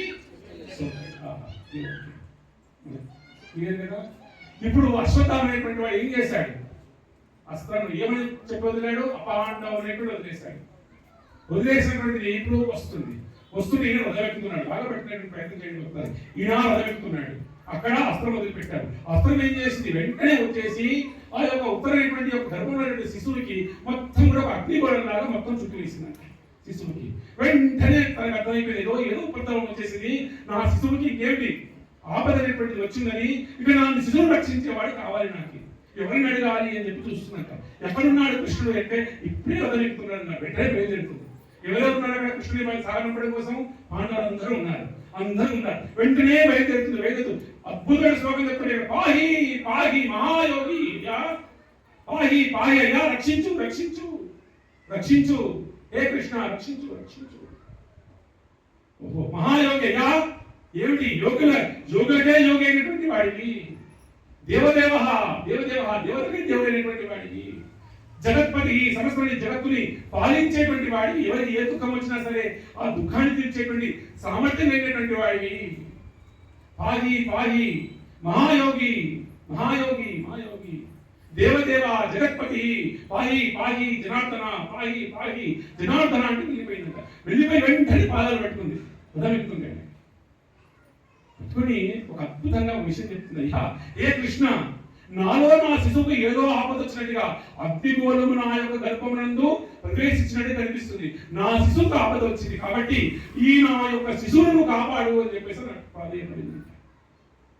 కృష్ణుడు అన్నాడు ఒక్క అడుగు ముందుకు వేసి, ఏమమ్మా యుద్ధం చేసిన వారెవరు? పాండవులు. యుద్ధంలో విజయం సాధించిన వారెవరు? పాండవులు. నీకు ఆపద వచ్చింది, ఇప్పుడు ఈ ఆపద వస్తే ఎవరి దగ్గరికి వెళ్ళాలి? మీ వాళ్ళు కదా, వాళ్ళ దగ్గరికి కాకుండా నా దగ్గరికి దొరుకుతున్నామని అడిగాడు. అర్థమే కదా. పాండవులు భయంకరమైన పరాక్రమం లేనటువంటి వారు. కురుక్షేత్ర నందు ఎంతమంది విరాధి దేవుడిని కూడా ఓడించినటువంటి వారు, వారిని ఆశ్రయించకుండా నన్ను ఎందుకు అడుగుతున్నామమ్మా అని చెప్పి అడిగాడు. అయితే ఆవిడ ఒక అద్భుతమైన సిద్ధాంతం చెప్తుంది, భగవంతుడి సిద్ధాంతం. హే కృష్ణ, వాళ్ళు ఎవరైనా సరే ఈ ముల్లోకంలో వారే కాదు, ఈ ముల్లోకంలో ఉన్నటువంటి ఏ జీవుడైనా సరే ప్రాణము తీయగలడు కానీ ప్రాణాన్ని పోయలేడు కదా. ప్రాణాన్ని తీయగలడు కానీ ప్రాణాన్ని ఎవరైనా పోయగలరా? ఈ ప్రాణాన్ని పోయగలిగేటువంటి శక్తి సామర్థ్యం నీకు తప్ప ఈ ముల్లోకంలో ఎవరికి లేదు కదా కృష్ణ. మా వారు పాండవులైనటువంటి వారు విజయం సాధించారు, ఎంతో మందిని సంహారం చేశారు, కానీ ఒక్కరిని కూడా మరణించినటువంటి వారిని తిరిగి ప్రాణం పోసారా? పోయగలిగే సామర్థ్యం లేదు కదా వారికి. ఈ పోయగలిగే సామర్థ్యం, జన్మమృత్యు అనేటువంటిది కేవలం నీ ఆధీనంలో ఉన్నాయి కృష్ణ. కాబట్టి నువ్వు ఏం చెయ్యాలి? నా శిశువును కాపాడు. లేదు ప్రారంభం అనే దగ్గర ఏదైనా ఉంది అనుకుంటావా, ఒక పని చెయ్యి. తల్లిగా నా యొక్క జీవాన్ని నా ఊపిరి తీసివేయి. నేను మరణానికి సిద్ధంగా ఉన్నాను, కానీ ఈ శిశువును మాత్రం కాపాడు. ఎందుకో తెలుసా కృష్ణ? ఓహో, ఆచార్య వారు చెప్తుంటే కళ్ళని కృష్ణ తెలుసా, కేవలం ఈ శిశువు మీద నా ప్రేమే కాదు, ఈ శిశువుకి ఏ హాని కలిగినా సరే, ఇంతమంది పాండవులు విజయాన్ని అందించినటువంటి వాడు కృష్ణుడు తరువాత కాలం నందు కురువంశానికి ఒక పిల్లవాడు లేకుండా చేశాడు కృష్ణుడు అనేటువంటి అపకీర్తి నీకు రాకూడదు. కాబట్టి కృష్ణ ఈ శిశువును కాపాడని చెప్పి అపకీర్తి ఉంది నీకు. ఎందుకు? ఎవరికి అపకీర్తి? అది నీకే అపకీర్తి కృష్ణ. కాబట్టి నాకు కావాలంటే నన్ను స్వీకరించు, నేను మరణానికి సిద్ధంగా ఉన్నాను, కానీ నా శిశువును మాత్రం కాపాడు కృష్ణ అని అంటున్నాడు. అంటే అప్పుడు కృష్ణ అనేటువంటి వాడు క్రియలు పెట్టాడు. ఎదురు చూస్తున్నాడు పాండవులకు అర్థమైపోయింది ఏమిటి తీసుకున్నట్టు వారు ఏమిటి అశ్వత్థామ వాళ్ళ మీద ఉంది కదా, వెంటనే వారు బాణాలు తీసుకున్నారు, గదలు తీసుకున్నారు, అన్ని తీసుకున్నారంట. ఈయన మాత్రం అక్కడే ఉన్నాడు, పాండవుల ఎదురుగా అక్కడే ఉన్నటువంటి కృష్ణుడు తనకు తానుగా అంగుష్ట మాత్రముగా, ఎలాంటి అంగుష్ట మాత్రం బటన వేది ఒక పరిభాగం ఎలా ఉంటుందో అంగుష్ట మాత్రముగా తాను మారిపోయి ఏమిటి సూక్ష్మ రూపంలో వాళ్ళ ఏమిటి ఉత్తర గర్భంలోకి బయలుదేరిపోయారంట. అది పోతే లోపల శిశువు ఎలా ఉంది, ఏదో భయంకరంగా ఒక అగ్నిగోళం చుట్టూ ఆవహిస్తే చాలా భయంకరంగా వేడి తట్టుకోలేక రోధిస్తున్నాడు చిన్న శిశువు. 7 మాసాలు ఉన్నట్టుగా చెప్పబడుతుంది. ఆ శిశువు నుంచి 7 నుంచి 8 మాసాలు చాలా బాధపడుతుంటే కనుక ఒక్కసారిగా లోపలికి వెళ్ళాడు. వెళ్ళినటువంటి ఆయన ఏం చేశాడు, వెంటనే తన యొక్క ఏమిటి సుదర్శన చక్రాన్ని వేశాడు. వేస్తే ఆ సుదర్శన చక్రం వచ్చేసి ఆ గర్వం యొక్క శిశువు చుట్టూ మొత్తం కూడా ఆవహించబడి అగ్నిగోళం అనేటువంటిది కించిత్ కూడా హాని చేయకుండా నిరోధించిందంట. హాని కూడా చేయలేదు. ఒక్కసారిగా ఆ తల్లి గర్భంలో ఉన్నటువంటి అగ్ని అంతా కూడా, ఆ వేడంతా కూడా ఒక్కసారిగా ఉపశమనంగా మారిపోయింది. అప్పుడు ఆ శిశువు ఒక్కసారి ఏంటి, ఏదో వేడిగా ఉన్నటువంటి ఈ యొక్క గర్భపు స్థానం ఏతుందో చల్లగా మారిపోయింది ఏమిటి అని ఒక్కసారిగా కన్ను అలా మెరుగుపడుతూ చూస్తున్నాడంట. అక్కడ కనిపించినటువంటి వారి యొక్క దివ్యమైనటువంటి దర్శనం, ఓహో మహా అద్భుతమైనటువంటి దర్శనం, మహా అద్భుతమైనటువంటి దర్శనం. అంగుష్టం మాత్రమే ఉన్నటువంటి ఆయన ఎంత స్పష్టంగా ఉన్నాడు, ఆపాదమస్త్రం ఓహో ఎంత అద్భుతంగా ఉంటాయి అంటే ఆయన చేతిలో ఏమున్నాయంటే అక్కడ చక్రం ఉందంట, సుదర్శన చక్రం. ఒక చేతిలో గద ఉందంట, మరో దగ్గర ఏమిటి సారంగం ఉందంట. ఇక్కడ శ్రీధర వారు అనేటువంటి వారు ఆచార్య వారు అద్భుతమైనటువంటి ఇస్తారు. ఈయనేమిటి అంటే ఒక సుదర్శన చక్రం తీసుకోవచ్చు అంటే ఈయన కథలు తీసుకుపోయాడు. ఎందుకంటే ఒకటి పని చేయకపోతే ఇంకోటి తీసుకుపోయాడు, ఒకటి పని చేయకపోతే ఇంకొకటి, ఒక చక్రం పని చేయకపోతే గద పని చేయకపోతే చక్రం, ఇది 2 పని చేయకపోతే సారంగం అనుకొని ఆయన వెళ్ళిపోయాడు. భక్తులను కాపాడడానికి ఆ విధంగా వెళ్ళిపోతాడు అని ఒక్కసారి ఆపాదమస్తకాన్ని దర్శించండి. అద్భుతంగా ఉన్నాడంటే అయ్యా మేఘం వర్షిస్తే సమయంలో ఉన్నటువంటి ఆ యొక్క కాంతి ఏతుందో ఆపాదమస్తకం అలా ఉన్నాడంట. విశాలమైనటువంటి వక్షస్థలం, చక్కని సన్నగా ఉన్నటువంటి ఒక నడుము, ఏమిటి ఆదాను పడినటువంటి చేతులు ఎలా ఉంటాయి విష్ణువి అంటే ఆ మోకాల కంటే కింద ఉంటాయంట. రాటం చాలా విశాలంగా ఉంటుందంట. కస్తూరి తిరగమైనటువంటి ధారణ చేసుకున్నాడంట. చక్కటి వజ్రంతో పొందినటువంటి చక్కటి కిరీటం ఉందంట. చక్కగా మేఘం మధ్యలో ఏమిటి ఒక గజ్జన వస్తే కనుక ఆ గజ్జన రంగు ఎలా ఉంటుందో అలాంటి పీతాంబరాన్ని ధారణ చేశాడట. యజ్ఞోపవీతాన్ని ధారణ చేశాడట. వైజయంతి మాలను వేసుకున్నాడంట. కౌస్తుభాన్ని వేసుకున్నాడంట. ఆ పాదవస్త్రం కూడా మహా అద్భుతంగా ఉందంట. ఒక్కసారి దర్శించ ఎంతమంది యోగులు ఎంత కాలం కూడా తపస్సు చేసినా పొందలేనటువంటి ఆ యొక్క దివ్యమైనటువంటి దర్శనాన్ని గర్భమునందు పొందినటువంటి ఏకైక మహానుభావుడు పరీక్షిత్ మహారాజుకి ఒక్కసారి దర్శనం చేస్తున్నాడు. ఈ చేస్తున్న ఆయన ఏమిటి మరి కృష్ణుడు బయట లేడా? కృష్ణుడు బయటే ఉన్నాడు. కృష్ణుడు ఎక్కడ ఉన్నాడండి? లోపలికి వెళ్ళిపోయాడు అంటే అక్కడ లేడా? అక్కడే ఉన్నాడు. ఉండి ఏం చేస్తున్నాడు? ఈ పాండవులందరూ తీస్తున్నారండి, వానవులన్నీ కూడా తీసి వేస్తున్నారండి. వాళ్ళు దేహి దేహి అనలేదు, వాళ్ళే రక్షించమని అనలేదు. వెంటనే తన యొక్క మాయ చేత ఆ పాండవులందరినీ కూడా రక్షించి వేశారు. అస్త్రం చేత పాండవ ఉన్నాడు కదా, దాన్ని కూడా రక్షించి వేసినాడు. ఇక్కడ ఆచార్య వారు ఇచ్చినటువంటి దర్శనము రోమాంచకమైనటువంటి దర్శనం. భక్తులు అనేటువంటి వారు నాకు ఎవరు దిక్కు లేదు, కృష్ణుడే దిక్కునేటువంటి వారికి. భక్తులు అనేటువంటి వారు నాకు ఎవరు దిక్కు లేదు, భగవంతుడే నాకు దిక్కునేటువంటి వారికి. ఆ భక్తులు ఏ ఆపదలు వచ్చినా పిలిచినా పిలవకపోయినా, ఏమిటండి పాహి పాహి అన్నా అనకపోయినా ఎప్పుడూ వారిని రక్షిస్తాడు అనేటువంటి సిద్ధాంతం చెప్పి ఒక సూత్రాన్ని చెప్పాలి. ఇక్కడ ఏమి సూత్రం అంటే కనుక విశ్వనాథ చక్రవర్తి కాకుండా వారు, అయ్యా నీవు ఆ భగవంతుని ఆ పరమేశ్వరుని యందు ఆవగిందండి, ఆవగించంత ప్రేమను చూపించిన, ఆవగించంత స్నేహం చూపించిన, ఆవగించంత ప్రేమ చూపించిన, ఆవగించంత సేవ చేసిన ఆయన నీకు మేరు పర్వతం అంత ఫలితం ఇస్తాడు. ఎక్కడ మేరు పర్వతం అండి? ఎక్కడ ఆవగించాలి? ఏమైనా పొందుతుందా? లేదు. ఈయన ఆవగించంత సేవ చేస్తే ఆయన మేరు పర్వతం అనుగ్రహిస్తాడంట. ఎంత అద్భుతంగా చెప్పి ఈ భౌతిక చరిత్రలో నువ్వు మేరు పర్వతం అంతా ప్రేమ చేసినా ఆవగించేటప్పుడు ఎవరికి సహాయం చేయలేదా? అవునండి. బయట ప్రపంచంలో నువ్వు ఎంత చేసినా, కొడుకు ఎంత ఇచ్చినా ఏమి ఇచ్చావు నువ్వు అంటాడు. అవునా? ఎంత చేసినా సరే ఏమి ఇచ్చామంటాడు. చూడండి, ఎంత చేసిన అంటే ఆవగించంత కాదు, మేరు పర్వతమంతను సహాయం చేసినా ఆవగించంత తిరిగి నేను పొందలేకపోతాను ఈ కలియుగంలో ప్రత్యేకించి. కానీ భగవంతుని యందు ఆవగించంత సేవ చేసిన, ఆవగించంత ప్రేమ చేసిన, ఆవగించంత భక్తి చేసిన మేరు పర్వతమంత అనుగ్రహాన్ని ఇస్తాడు. ఎంత అద్భుతం ఈ సిద్ధాంతం! ఓహో మహాద్భుతం. అలా ఆ పరీక్షిత్ మహారాజు చక్కగా ఆ యొక్క అపాయం నుంచి బయటపడ్డాడు. ఇక్కడ పాండవులందరూ కూడా ఆ యొక్క ఆపద నుంచి బయటపడ్డారు. ఈ విషయం తెలిసింది కుంతీదేవికి. ఎవరు తెలిసింది? కుంతీదేవికి తెలిసి ఈయన వెళ్ళాలని పాపం ఇప్పటికీ 16,000 ఉంటుంది. భార్యలు ఎంతగా ఇక్కడ ఎందుకు చూస్తున్నారు వెళ్తుంటే ఇక్కడ కుంతీదేవి అనేటువంటి తల్లి ఒక్కసారి వచ్చి భగవంతుని స్తుతి చేయడం ప్రారంభించింది. కుంతి స్తుతి చెప్పడానికి 7 రోజులు పడుతుంది. ఈ స్థితి 26 శ్లోకాలు. అవకాశం ఉంటే తీసుకుని 26 శ్లోకాలు చదువుకుంటే ఇక మన జీవితంలో కాలం లేటువంటి ప్రభావం మన మీద ఉండదంటారు ఆచార్యులు. ఎందుకంటే ఆ స్థుతి మామూలుగా కాదు. సుమారుగా 30కి పైగా స్థుతులు ఉంటాయి. మనకి చిన్నవి పెద్దవి ఎక్కువ ఉంటాయి. విశేషంగా భాగవతంలో 30 పైగా భగవంతుడు కీర్తించే స్థుతులు ఉంటాయి. విష్ణు స్థుతి చాలా ఉన్నాయి. చాలా స్థుతులు కనిపిస్తాయి. బ్రహ్మ చేస్తాడు, ఇంద్రుడు చేస్తాడు. ఇలా బ్రహ్మ ఇంద్రుడు చేసిన స్థుతి కంటే కూడా భాగవతంలో వ్యాసుల వారు ఈ కుంతీదేవి చేసినటువంటి స్థుతికి మొదటి స్థానం పెడతారు. 1వ స్థానం. వెంటనే తను స్థుతి చేయడం ప్రారంభిస్తుంది. తల్లి ఎవరిని? కృష్ణుడు. వరుసగా ఏమవుతాడు? అల్లుడు. ఇన్ని రోజులు అల్లుడు వచ్చి పాదాలు నమస్కరించేవాడు అత్తగారికి.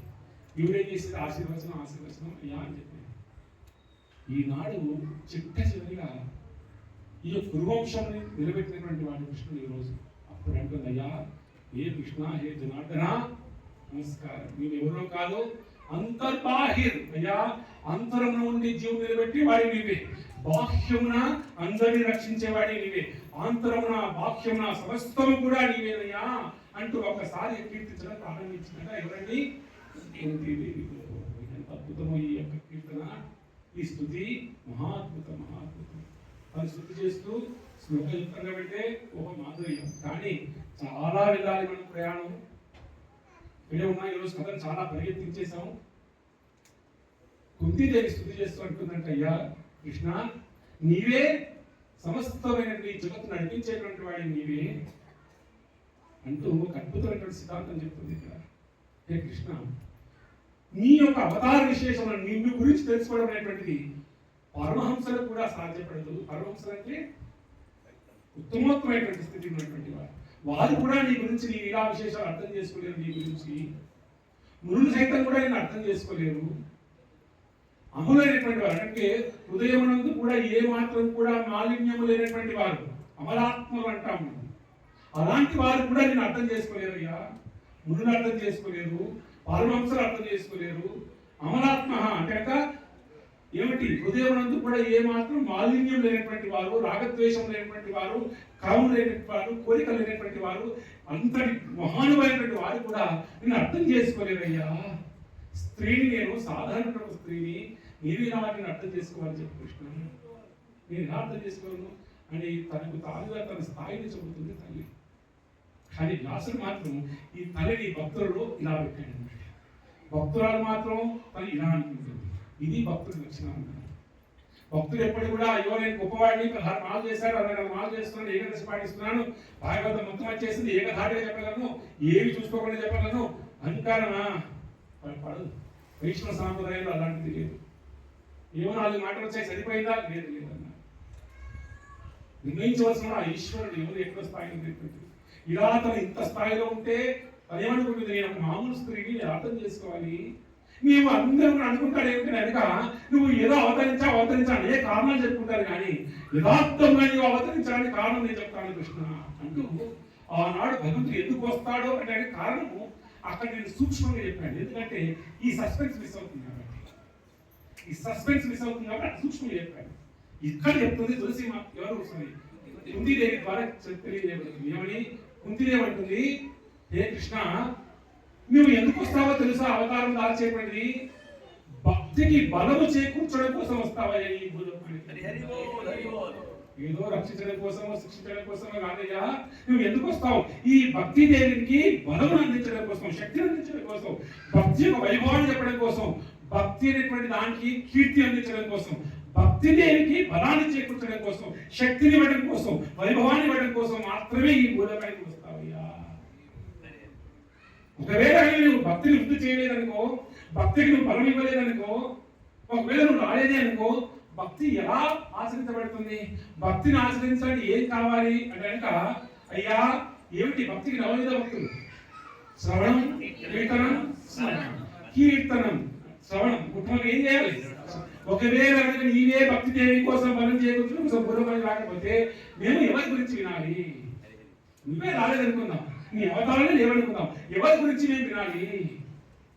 నీ లీలలు లేవు నీ గుణములు లేవు గజేంద్ర మోక్షం లేదు ధ్రువుడి కథ లేదు ప్రహ్లాదుడి కథ లేదు ఎవరి గురించి వినాలి మేము? కాబట్టి ఎందుకు వస్తున్నాను అంటే కనుక భక్తిని బలపరచడం కోసం భక్తిని బలపరచాలంటే కనుక శక్తిని ఇవ్వాలంటే ఏం కావాలి? వినడానికి కథ కావాలి అవునా లీల కావాలి. ఆ లీల చేయడం కోసం వస్తున్నావయ్యా అవునా. శ్రవణం కీర్తనం ఒకవేళ నువ్వు కిందికే అవతరించలేదనుకో నీ నామాలు నాకు తెలియదు. నీ నామాలు ఎలా ఏర్పడతాయి? నీ లీల ద్వారా ఏర్పడతాయి. ఏమంటాం నేను గోవింద అంటాం అంటే ఒక లీల కనిపిస్తుంది. ఓహో ఎవరు గోవింద అంటే గోపికల్ని ఆనందింపజేసేవాడు గోవింద అనగా భూమిని ఆనందింపజేసేవాడు గోవింద అనగా ఏమిటి గోవులకు ఆనందాన్ని ఇచ్చేటువంటి వాడు. అలాగే నీ లీల ద్వారా నామాలు వస్తాయి. ఒకవేళ కనుక లీలని జరగలేదు నువ్వు దిగి రాలేదనుకోండి అవతరించలేదనుకోండి మేము ఎవరి నామాలు చెప్పాలి? ఎవరి గురించి కీర్తించాలి? శ్రవణం చేయడానికి ఏముండదు కీర్తన చేయడానికి ఏముండదు. శ్రవణము కీర్తన లేకపోతే స్మరణం నిలబడుతుందా? నిలబడి. కాబట్టి శ్రవణం కీర్తనం విష్ణు స్మరణం ఈ 3 ఉండవు. కాబట్టి ఈ 3 మానవులకు అందించడం కోసం జీవులకు అందించడం కోసం మాత్రమే దిగి వస్తావు కదయ్యా కృష్ణ. అద్భుతంగా ఉన్నది అని ఆ తల్లి అంటుంది హే కృష్ణ అద్భుతమైనటువంటి సిద్ధాంతం నిజంగా చెప్తలే కదా. ఆ తల్లి అంటుంది ఏమిటంటే హే కృష్ణ నీవు ఒక అద్భుతమైన ఇప్పుడు కూడా ప్రతిరోజు పాడుతున్నాం కృష్ణాయ వాసుదేవాయ దేవకీ నందనాయ చ నందగోపకుమారాయ గోవిందాయ. ఎక్కడి నుంచి వచ్చింది ఈ శ్లోకం? భాగవతంలో కుంతీదేవి చేసినటువంటి స్థుతి ఏంటది? అయ్యా అంత భక్తిగా చేసినటువంటి ఎవరు నీ పేరేమిటి అని ఇప్పుడు చెప్తున్నాను అనమాట. కృష్ణ నువ్వు ఎవరో కాదు వాసుదేవుడి నీవే. వాసుదేవ అంటే వసుదేవుడనే కాదు. వాసుదేవ అంటే వాసు అంటే వసించువాడు.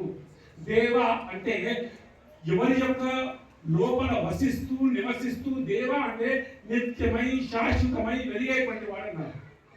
ఎవరి లోపల నిత్యం కూడా ఉంటూ ఆ యొక్క నిత్యంగా ఉంటూ తను నిలబడడానికి ఏది కారణభూతమైందో ఆ అతని వాసుదేవుడు అంటారు. వాసుదేవ అంటే ఏమిటి? అందరిలో నివసిస్తూ అందరి యొక్క చైతన్యానికి కారణమైనటువంటి వాడు అందరూ నిలబడడానికి కారణభూతులైనటువంటి వాడు ఆధారమైనటువంటి వాడు అందరిలో ప్రకాశిస్తున్నటువంటి వాడు వాడు నశించినా తను నశించకుండా ఉండేటువంటి వాడు. అదే నమో ఏ కృష్ణ వాసుదేవాయ ఏమన్నాడు ఇంకా దేవకీ నందనాయ చయ్యా. అలాంటి వాడిని నీవు దేవకీ గర్భంలోకి వచ్చున్నావా? దేవకీ గర్భంలోకి వచ్చున్నావా కృష్ణ? నువ్వు ఎవరో కాదు అంతరా వ్యాపించి ఉండేటువంటి వాడిని నీవు అంతరా వ్యాపించి ఉండేటువంటి వాడిని నీవు అంతరా వ్యాపించినటువంటి వాడి ప్రతి అన్నములోనూ బ్రహ్మాండంతో నువ్వే ఉన్నటువంటి వాడి అంతర్బాహిరి లోపల ఉన్న వాడి నీవే పాల్చున్నటువంటి వాడి నీవే అన్నిటికీ ఆధారమైనటువంటి వాడి నీవే. అలాంటి నీవు వసుదేవుడైనటువంటి వాడివి దేవకీ గర్భంలోకి వచ్చి ఉన్నావు. సరే అక్కడే ఉన్నావా మరి అంటే ఏం చేసావు తర్వాత? నందగోప కుమారయ్య ఏం చేశావు నువ్వు? ఇక్కడ జన్మించావు, తరంతర కాలం నుండి ఇక్కడికి వెళ్ళావు, బృందావనానికి వెళ్ళావు. వెళ్ళి ఏం చేశావు అక్కడ? నందగోప కుమారయ్య నందుడికి యశోదమ్మకి కుమారుడిగా లీలలు చేశారు. ఇక్కడ ఆచార్య వారి ఒక దర్శనం మహా అద్భుతం. వాళ్ళు అంటారు ఏమిటంటే, అయ్యా అవతారం నంది చూసాం కానీ మీరు ఎందుకంటే కృష్ణునే పెట్టుకుంటారు, మీరు ఎందుకంటే కృష్ణునే పెట్టుకుంటారు అంటే, ఇక్కడ విశ్వనాథ చక్రవర్తి ఠాకూర్ గారు చెప్తారు, అయ్యో కృష్ణ అవతారం ఒకటే జీవుడైనటువంటి వాడు భక్తి చేసి అత్యంత దగ్గరగా భగవంతుని సేవించే అవకాశం. ఇంకా ఏ అవతారంలో అవకాశం లేదు. రామావతారం అయినప్పటికీ కూడా అవకాశం లేదు. నరసింహస్వామి దగ్గరికి వెళ్ళి ఏమైనా నరసింహస్వామి అనగలమా? అయ్యో ఎదురుపాటు లేదు. రామువారి దగ్గరికి వెళ్ళి అలా భుజం చేశారు ఎవరైనా? లేదు. స్నేహితులైనా సరే ఎవరైనా సాన్నిధ్యంగా ఉంటారా? లేదు. కానీ కృష్ణావతారంలో మాత్రం ఏమిటి? ఇదే భగవంతుడైనటువంటి వాడు నందగోప కుమార అంటే బ్రజవనంలో వచ్చేసి నేను అందరికీ ఎంత సులువుగా నీకు అందుబాటులో ఉంటానో అది చెప్పడం కోసం తెలియజేశాడు. నీవు ఒక తల్లి కుమారుడు కావాలంటే అయిపోతాడు, ఒక స్నేహితుడు కావాలంటే అయిపోతాడు, ఒక ప్రేయసి ప్రియుడు కావాలంటే అయిపోతాడు. అంత దగ్గరగా ఉంటానని చెప్పేసి అక్కడ సేవ చేస్తావు. ఎంత సేవలు చేస్తున్నావో మామూలు సేవలు కాదు. అక్కడ నువ్వు భగవంతుడిగా ఉన్నావా? కాదు, ఒక మామూలు బాధపడిగా ఉన్నావు. అక్కడ భగవంతుడిగా ఎన్ని దీవులు చేసినా అక్కడ ఎవరు దేవుడు అన్నారు. నీవు ఏమిటి గోవర్ధన పర్వతం ఎత్తున ఎవరైనా అయ్యా కృష్ణ వాసుదేవాన్ని కీర్తన చేశారా? ఎవరు చేయలేదు. అదే బృందావనం. ఎంత భగవంతుడైనా నోటి లోపల సమస్తమైనటువంటి బ్రహ్మాండములు చూసినట్టు తల్లి యశోదమ్మ ఏమంటుంది? అయ్యో నా కొడుకు నోట్లో మట్టి తిన్నాడు, ఆ పాలు తాగితే జీర్ణం కాలేదేమో, అందుకే అది పాల సముద్రం కనిపిస్తుంటే ఏమనుకుంటుంది? నేను తాగేసిన పాలు జీర్ణం కాలేదని, జీర్ణం వాతాపి జీర్ణం అని ఎవరి దృష్టి కలిగిందో అని ఆ గోవు యొక్క దొంగ తీసుకొచ్చేసి కృష్ణుడికి దృష్టి తీసుకుంది. అలాంటి వేలు చేసినటువంటి నందగోప కుమారాయ గోవిందాయ నమో నమః. ఆ బృందావనంలో ఎవరెవరిని తరింపజేసావు? ముగ్గురిని తరింపజేసావయ్యా. గో అంటే భూమి. ఈ యొక్క బృందావనంలో భూమి ఒక సౌందర్యము దేని ద్వారా వచ్చిందంట? అలంకారం. అంత సౌందర్యం అంటే భగవంతుని యొక్క చరణ చిహ్నముల చేత, ఆ పాదముల యొక్క ముద్రల చేత బృందావనం మెరిసిపోతుందంట. భూదేవి పులకరించిపోయి కోటి కమలాలని ఒక పైన పెడితే ఎంత కోమలతో ఉంటుందో అంత కోమలంగా మారిపోయిందంట భూదేవి. అలాంటి భూదేవి అన్ని చేసినటువంటి గోవిందాయ నమో నమః. మరొక గో అంటే ఏమిటండి? గోవులు అన్నారు. గోవులని ఎలా ఆనందింపజేసావయ్యా కృష్ణ నువ్వు? బయట ఒకరు కూర్చొని ఒక వేద పండితుడు కూర్చొని ఆయన చేస్తున్నాడు, సూక్తం చదువుతున్నాడు, పురుష సూక్తాన్ని వినటం అంటే యా గోవిందాయ గోవిందమాది పురుషం అంబదాని అని ప్రార్థన చేస్తుంటే వినపడటం లేదు. అక్కడ అంబా అంటే వ్యక్తి పరిగెత్తిపోతారు. అలా ఆనందింపజేసినటువంటి వాడి లేదు. అక్కడ ఒక మహాయజ్ఞాన్ని తలపెట్టి అందరికి కూడా చక్కని వేద మంత్రాలు చదువుతుంటే, అక్కడ వేదం తర్పణ చేస్తుంటే, వేద యజ్ఞగోప్తగా నీకే సమర్పిస్తుంటే అక్కడికి వెళ్ళాను. ఏం చేస్తావు నువ్వు? ఇక్కడ ఒక బురదల మధ్యలో ఒక ఇల్లు ఉంటుంది. ఆ ఇంటి లోపల ఒక యజమాని ఉంటాడు. ఏం చేస్తాడు? కాపలు కాస్తుంటాడు. ఎందుకు? కృష్ణుడు రావద్దు అని చెప్పి కాపలు కాస్తూ కళ్ళ పెట్టుకుని ఉంటే వాళ్ళ ఇంటికి వెళ్ళిపోతుంటాం. రావయ్యా అని పిలిస్తే అక్కడికి వెళ్ళాం. అవునా? ఇది కదా నువ్వు అక్కడ రమ్మంటే వెళ్ళాం, ఇక్కడ వద్దు అంటే ఇక్కడికి వెళ్ళిపోతుంటాం. గోవింద ఎవరికి? ఆ గోవకర్షకుడికి ఆనందించినటువంటి వాడు. ఇక గోవులకి ఎంత పరమానందమో. ఆ గోవులు అనేటువంటివి అంబానగానే ఏం చేస్తాడు? కృష్ణుడు వెళ్ళి అలా పట్టుకుంటాడు. ఏమిటి? తన వేళ ఆగని ఆ కొమ్మలతో ఆడుతుంటాడు. అలా ఆడిస్తూ ఉంటుంది గోవు. అలా ఆనందించబడతాడు. అందరూ చూసి ఏమిటి అండపెట్ట బ్రహ్మాండం సృష్టించినటువంటి ఈశ్వరుడు ఒక గోవు చేత బాలప్రియులు ఆడుకుంటాడు. ఏమిటో ఈ విన్యాసం అనుకుంటాడు. అలా ఈ ప్రార్థన చేసి ఇంత అద్భుతమైనటువంటి ఈ యొక్క భగవంతుని యొక్క రూపాన్ని మరొకసారి కీర్తిస్తుంది. నమో పంకజనావాయ, నమో పంకజమాలినే, నమో పంకజ నేత్రాయ, నమస్తే పంకజాయ. ఇక్కడ ఎవరు నమో పంకజనావాయ? ఆ యొక్క నాభి ప్రాంతం ఏతుందో ఆ నాభి నుంచి ఒక కమలం ధరించి అక్కడి నుంచి ఒక బ్రహ్మ పుట్టాడు. సాధారణంగా ఒక శిశువు జన్మించాలంటే స్త్రీ పురుషులు కలవాలన్నారు. మరి విష్ణువు ఎవరితో కలిశాడా? లేదు. అక్కడ లక్ష్మీ అమ్మవారి యొక్క ప్రమేయం ఉందా? లేదు. తన యొక్క నాభి నుంచే ఒక కమలం వస్తే, కమలం నుంచి బ్రహ్మ వస్తే బ్రహ్మ చేత సృష్టి జరిగింది. కాబట్టి గుర్తు చేస్తున్నాం ఎంత స్వతంత్రుడైనటువంటి వాడివో అని చెప్పేసి. నమో పంకజ నామాయ, నమో పంకజ మాలినేయ. నీ మాల ఎలా ఉంటుంది నీ దగ్గర? నీ యొక్క వక్షస్థలం నందు కమలములన్నీ కూడా చక్కగా కూస్తే వాళ్ళకి మాల వేసుకుంటే ఎంత అందంగా ఉంటారు. నమో పంకజ మాలని, నమో పంకజ నేత్రాయ, నేత్రం ఇలా ఉంటాయి అంటే కనుక అప్పుడే వికసించినటువంటి కమలము ఎంత చల్లదంగా ఉంటుందో నీ నేత్రం అంత చల్లదంగా ఉంటాయ్యా. అలా నేత్రం నుంచి వచ్చేటువంటి నీ యొక్క కరుణ అనేటువంటి ఆ యొక్క రేఖలు మాపై ఎప్పుడు పడిపోతాయో తెలియదయ్యా అంటూ కీర్తిస్తుంది. ఎవరు? అలా కీర్తిస్తూ ఒక్క విషయాన్ని ప్రస్తావిస్తుంది. నాలుగు తిరగలే కాదు అంటుంది, గుర్తు చేసుకుంటుంది. అయ్యా నీవు దేవకీ గర్భంలోకి వచ్చినటువంటి వాడిని, కానీ ఒక్క విషయం కృష్ణ, ఎంత దీనావస్థ ఉన్నటువంటి దేవకి వసుదేవులకి ఎంత దుఃఖం ఉన్నటువంటి వారికి ఆ యొక్క బంధం నుంచి బయటపడిస్తావు. కానీ కృష్ణ యథార్థంగా చెప్పాలంటే నీవు చేసినటువంటి ఆ యొక్క రక్షణ దేవకి వసుదేవుల కంటే నీవు మాపై చూపించినటువంటి రక్షణ చాలా ఎక్కువ కదయ్యా. అవునా? ఎందుకంటే దేవకి ఎంతమంది కుమారులు పెట్టారంటే కృష్ణుని ముందు 7, అందులో 6 మంది శిశువులు మరణించారు.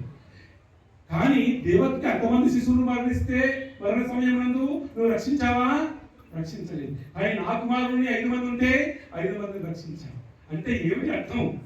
దేవకి నీ యొక్క గర్భంలో నీకు ఏమిటి, తను తల్లి అయినప్పటికీ మాతృమూర్తి అయినప్పటికీ తన గర్భం దాల్చినప్పటికీ అయినప్పటికీ కూడా నీవు ఆ తల్లిపై కురిపించినటువంటి ప్రేమ కంటే మేనత్రైనటువంటి నాపైనే ప్రేమ కురిపించావు కదయ్యా. ఎందుకు? దేవకి కుమారులని, దేవకి శిశువుని 5 మంది 6 మంది అందరూ మరణించారు, రక్షించలేదు నీవు. కానీ నాకు 5 మంది కుమారులు అయితే 5 మంది రక్షించావు. కాబట్టి ఎందుకు నీకు ఆ ప్రేమ నాకు తెలుసు కృష్ణ. ఏంటో తెలుసా? దేవకి భర్త ఉన్నాడు చూసుకోవడానికి, ఓదార్చడానికి. నాకు భర్త కూడా లేడు కదయ్యా. నేను ఎన్ని దుఃఖాలు పడ్డాను నిజంగా యథార్థంగా చూసుకుంటే. 5 మంది కుమారులు అయిన తర్వాత పాండురాజు మరణిస్తే మాతృ వచ్చి నేను నిజంగా సిద్ధపడింది ఎక్కడికి? ఆ యొక్క చితిలోపడికి, సతిలోకి. కానీ మాతృ యొక్క మాట నన్ను, అక్క నా కుమారుడు నా ద్వారా జన్మించిన వారు 2, నీ ద్వారా జన్మించిన 3. కానీ రాబోయే కాలమునందు ఈ 5గురిని కూడా సమంగా పెంచే శక్తి నాకు లేదు, అంత సామర్థ్యం నాకు లేదు. నీవు నీ కుమారుల కంటే ఎక్కువగా నా కుమారుడు ప్రేమగా చూస్తాననేటువంటి విశ్వాసం నాకు ఉన్నది. కాబట్టి పాండురాజుకు నేను త్యాగం చేస్తాను, నీవు మాత్రం శిశువును పోషించమంటే కాదనలేక శిశువుని దగ్గర తీసుకుంది. నకుల సహదేవుడిని చూడండి, ఎప్పుడైనా సరే తన చేతితో అన్నం పెడితే మొట్టమొదటిగా నకుల సహదేవుడికి పెట్టేదండి. నకులకి సహదేవుని తర్వాత దేవుడికి పెట్టేదండి. అంటే ఎంత ప్రేమగా చూసిన వార్తండి.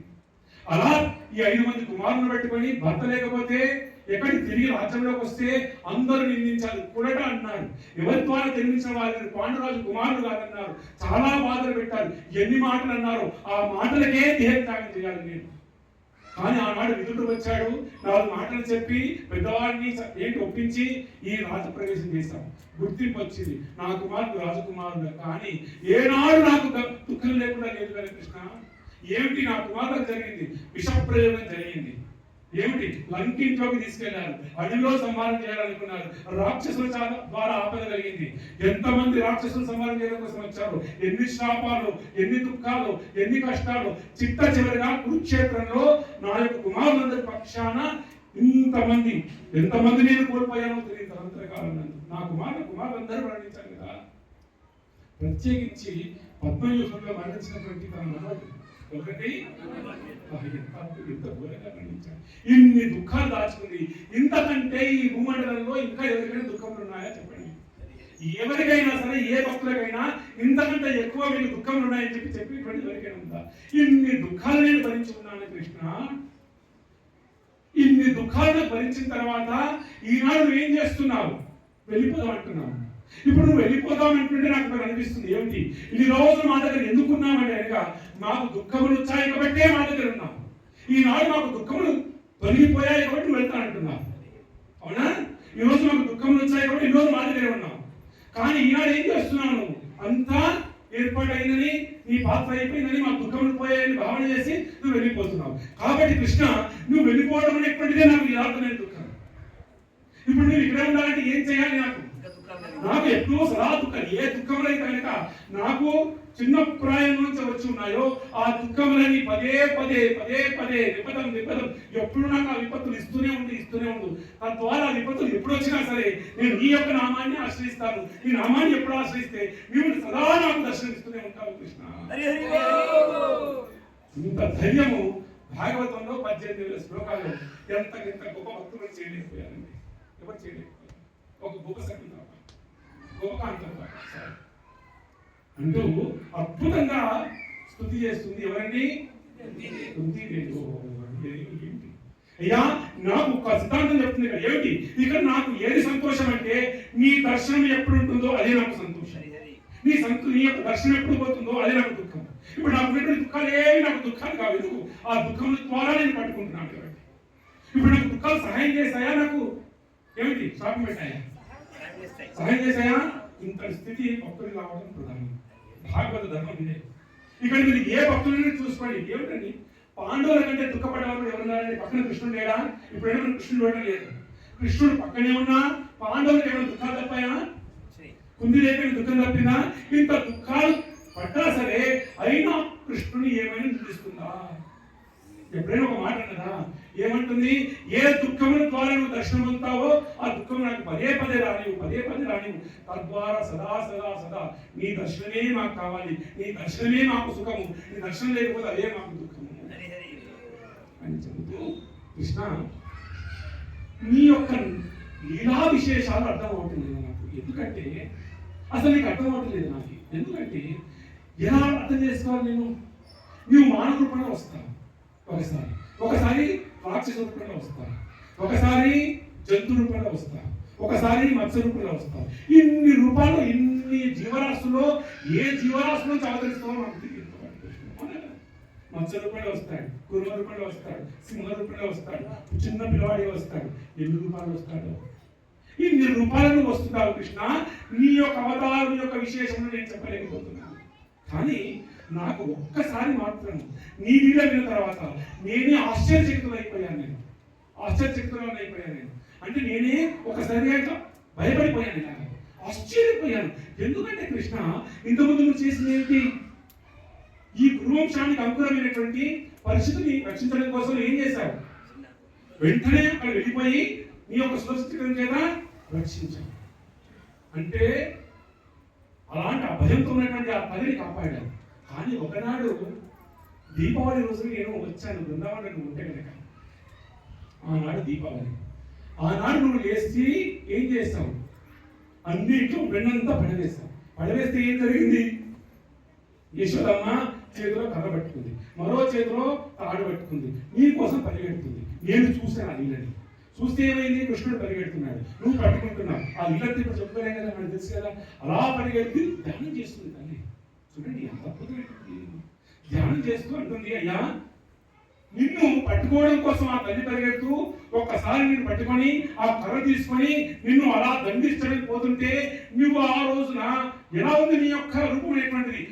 మేఘంలా ఉన్నావు. ఆ మేఘంలా ఉన్నటువంటి నీకు కాటుకలు అనేటువంటి పెట్టారు, పెద్ద కాటుకలు. ఆ కాటుకలోంచి కన్నీళ్లు కారుతున్నాయి. కన్నీళ్లు కారుతుంటే నువ్వేం చేస్తున్నావు? ఎలా రుద్దుతున్నావు? ఆ కాటుక నీళ్ళు నీ నల్లని శరీరం, ఈ మూడు కలిసి నీ రూపం చూస్తుంటే కనుక అయ్యో ఎంతగా భయపడిపోతున్నావు అంటే కనుక భయం అనేటువంటి ఒక దేవత కూడా భయపడిపోతాను. నేను చూస్తాను భయం అనేటువంటి ఒక దేవత ఉంటే ఆ దేవత కూడా నేను చూసి భయపడిపోతున్నావు.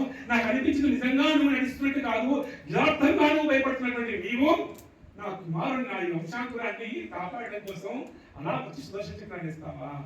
ఇక్కడనేమో ఏమిటి గద పెట్టుకుంటావు, సుదర్శన చక్రం పెట్టుకుని దండిస్తావు రాక్షసుని. అక్కడ నీ భక్తులకి భయపడిపోతుంటావు. నీ లీల నాకు అర్థం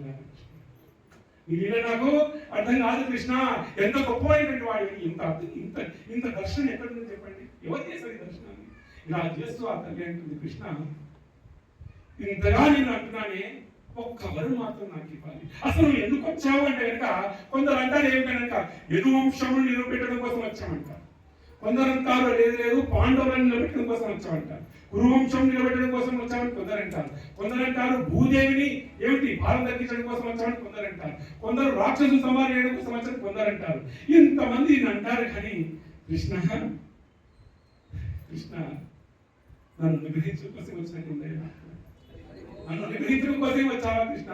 అందరూ వారి వారి భావనలే, అందరిని అనుగ్రహించడం కోసం వచ్చాడు కృష్ణ అని నాకు ఒక్క వరం నీవు, నాకు ఒకే ఒక వరం పట్టుకుంటాను. ఏమో వరం అంటే కనుక, అయ్యా ప్రతి తల్లికి కూడా, ప్రతి ఆడపిల్లకి కూడా 2 మమకారాలు జీవిత పర్యంతం ఉంటాయన్నారు. ఒకటి తల్లిగారింటితో మమకారము, 2 అత్తగారింటితో మమకారం. 2 మమకారములు జీవిత పర్యంతం ఉంటాయి. నాది ఎలా ఉందంటే కనుక, ఇక్కడ మహారాజు గారు చెప్తారు, ఒక గడియారానికి ఇది ఉంటుందా టంటంగ్ అనేది, అటు ఇటు అటు ఇటు తిరుగుతుందా, అలా ప్రతి ఆడబిడ్డకి తల్లిగారింటి మీద ప్రేమ, అత్తగారింటి మీద ప్రేమ ఎప్పుడు ఇలా తిరుగుతూనే ఉంటుంది. కృష్ణ నాకు ఈ యదువంశంలో ఉన్నటువంటి పాశం, వారిపైన పాశం లేదా, నా అన్న కాదు, నా తల్లి కాదు అనే పాశం ఉంటుంది. ఇక్కడ నా కుమారుడు, నా కురువంశం అనేటువంటి ఇక్కడ ఉంటుంది. ఈ 2 పాశముల నుంచి నన్ను తప్పించు కృష్ణ. ఇక నాకు 2 పాశములు వద్దు, నాకు ఇంకా చిత్త చివరిగా ఆమె చేసిన విజ్ఞాపన, ఇక నాకు ఈ 2 పాశములు వద్దు. ఏంటి? తల్లి గారు అనేటువంటి మమకారం వద్దు, అత్తగారి వంశం అనేటువంటి మమకారం వద్దు. ఈ 2 మమకారములు నా నుంచి తీసివేయి. సదా సదా సదా నీ యొక్క ఏమి చేయవలసింది నాకు వరం. ఏమని? శృణ్వంతి గాయంతి గృణంతి. అయ్యా సదా నీ యొక్క నామములు అనేటువంటివి, సదా నీ యొక్క వినేటువంటి అదృష్టం కలిగించు, నీ యొక్క నామాన్ని కీర్తించే అదృష్టం కలిగించు, ఈ యొక్క శ్రవణం చేస్తూ కీర్తన చేస్తూ సదా నేను స్మరణ చేసేటట్టు నువ్వు అని చెప్పేసి అని ప్రార్థన చేసిందంట కుంతిదేవి. కుంతి మహారానికి, భాగవత మహాపురానికి గౌరవ ప్రేమానందే.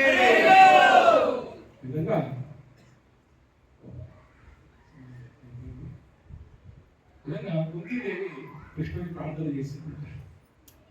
చాలా పెద్ద ప్రార్థన, చాలా ఫాస్ట్గా అయిపోతుంది. ఒక్కొక్క శ్లోకాలు పెట్టుకుంటే కొంతమంది చేసి ఆ తల్లి అలా చేయగానే ధర్మరాజు వచ్చేసి మరింత దుఃఖం పెరిగిపోయింది. నేను ఇప్పుడు పంపించవయ్యా, నేను మళ్ళా ఇంటికి తీసుకెళ్ళి కొన్ని రోజులు కూర్చోబెట్టాను.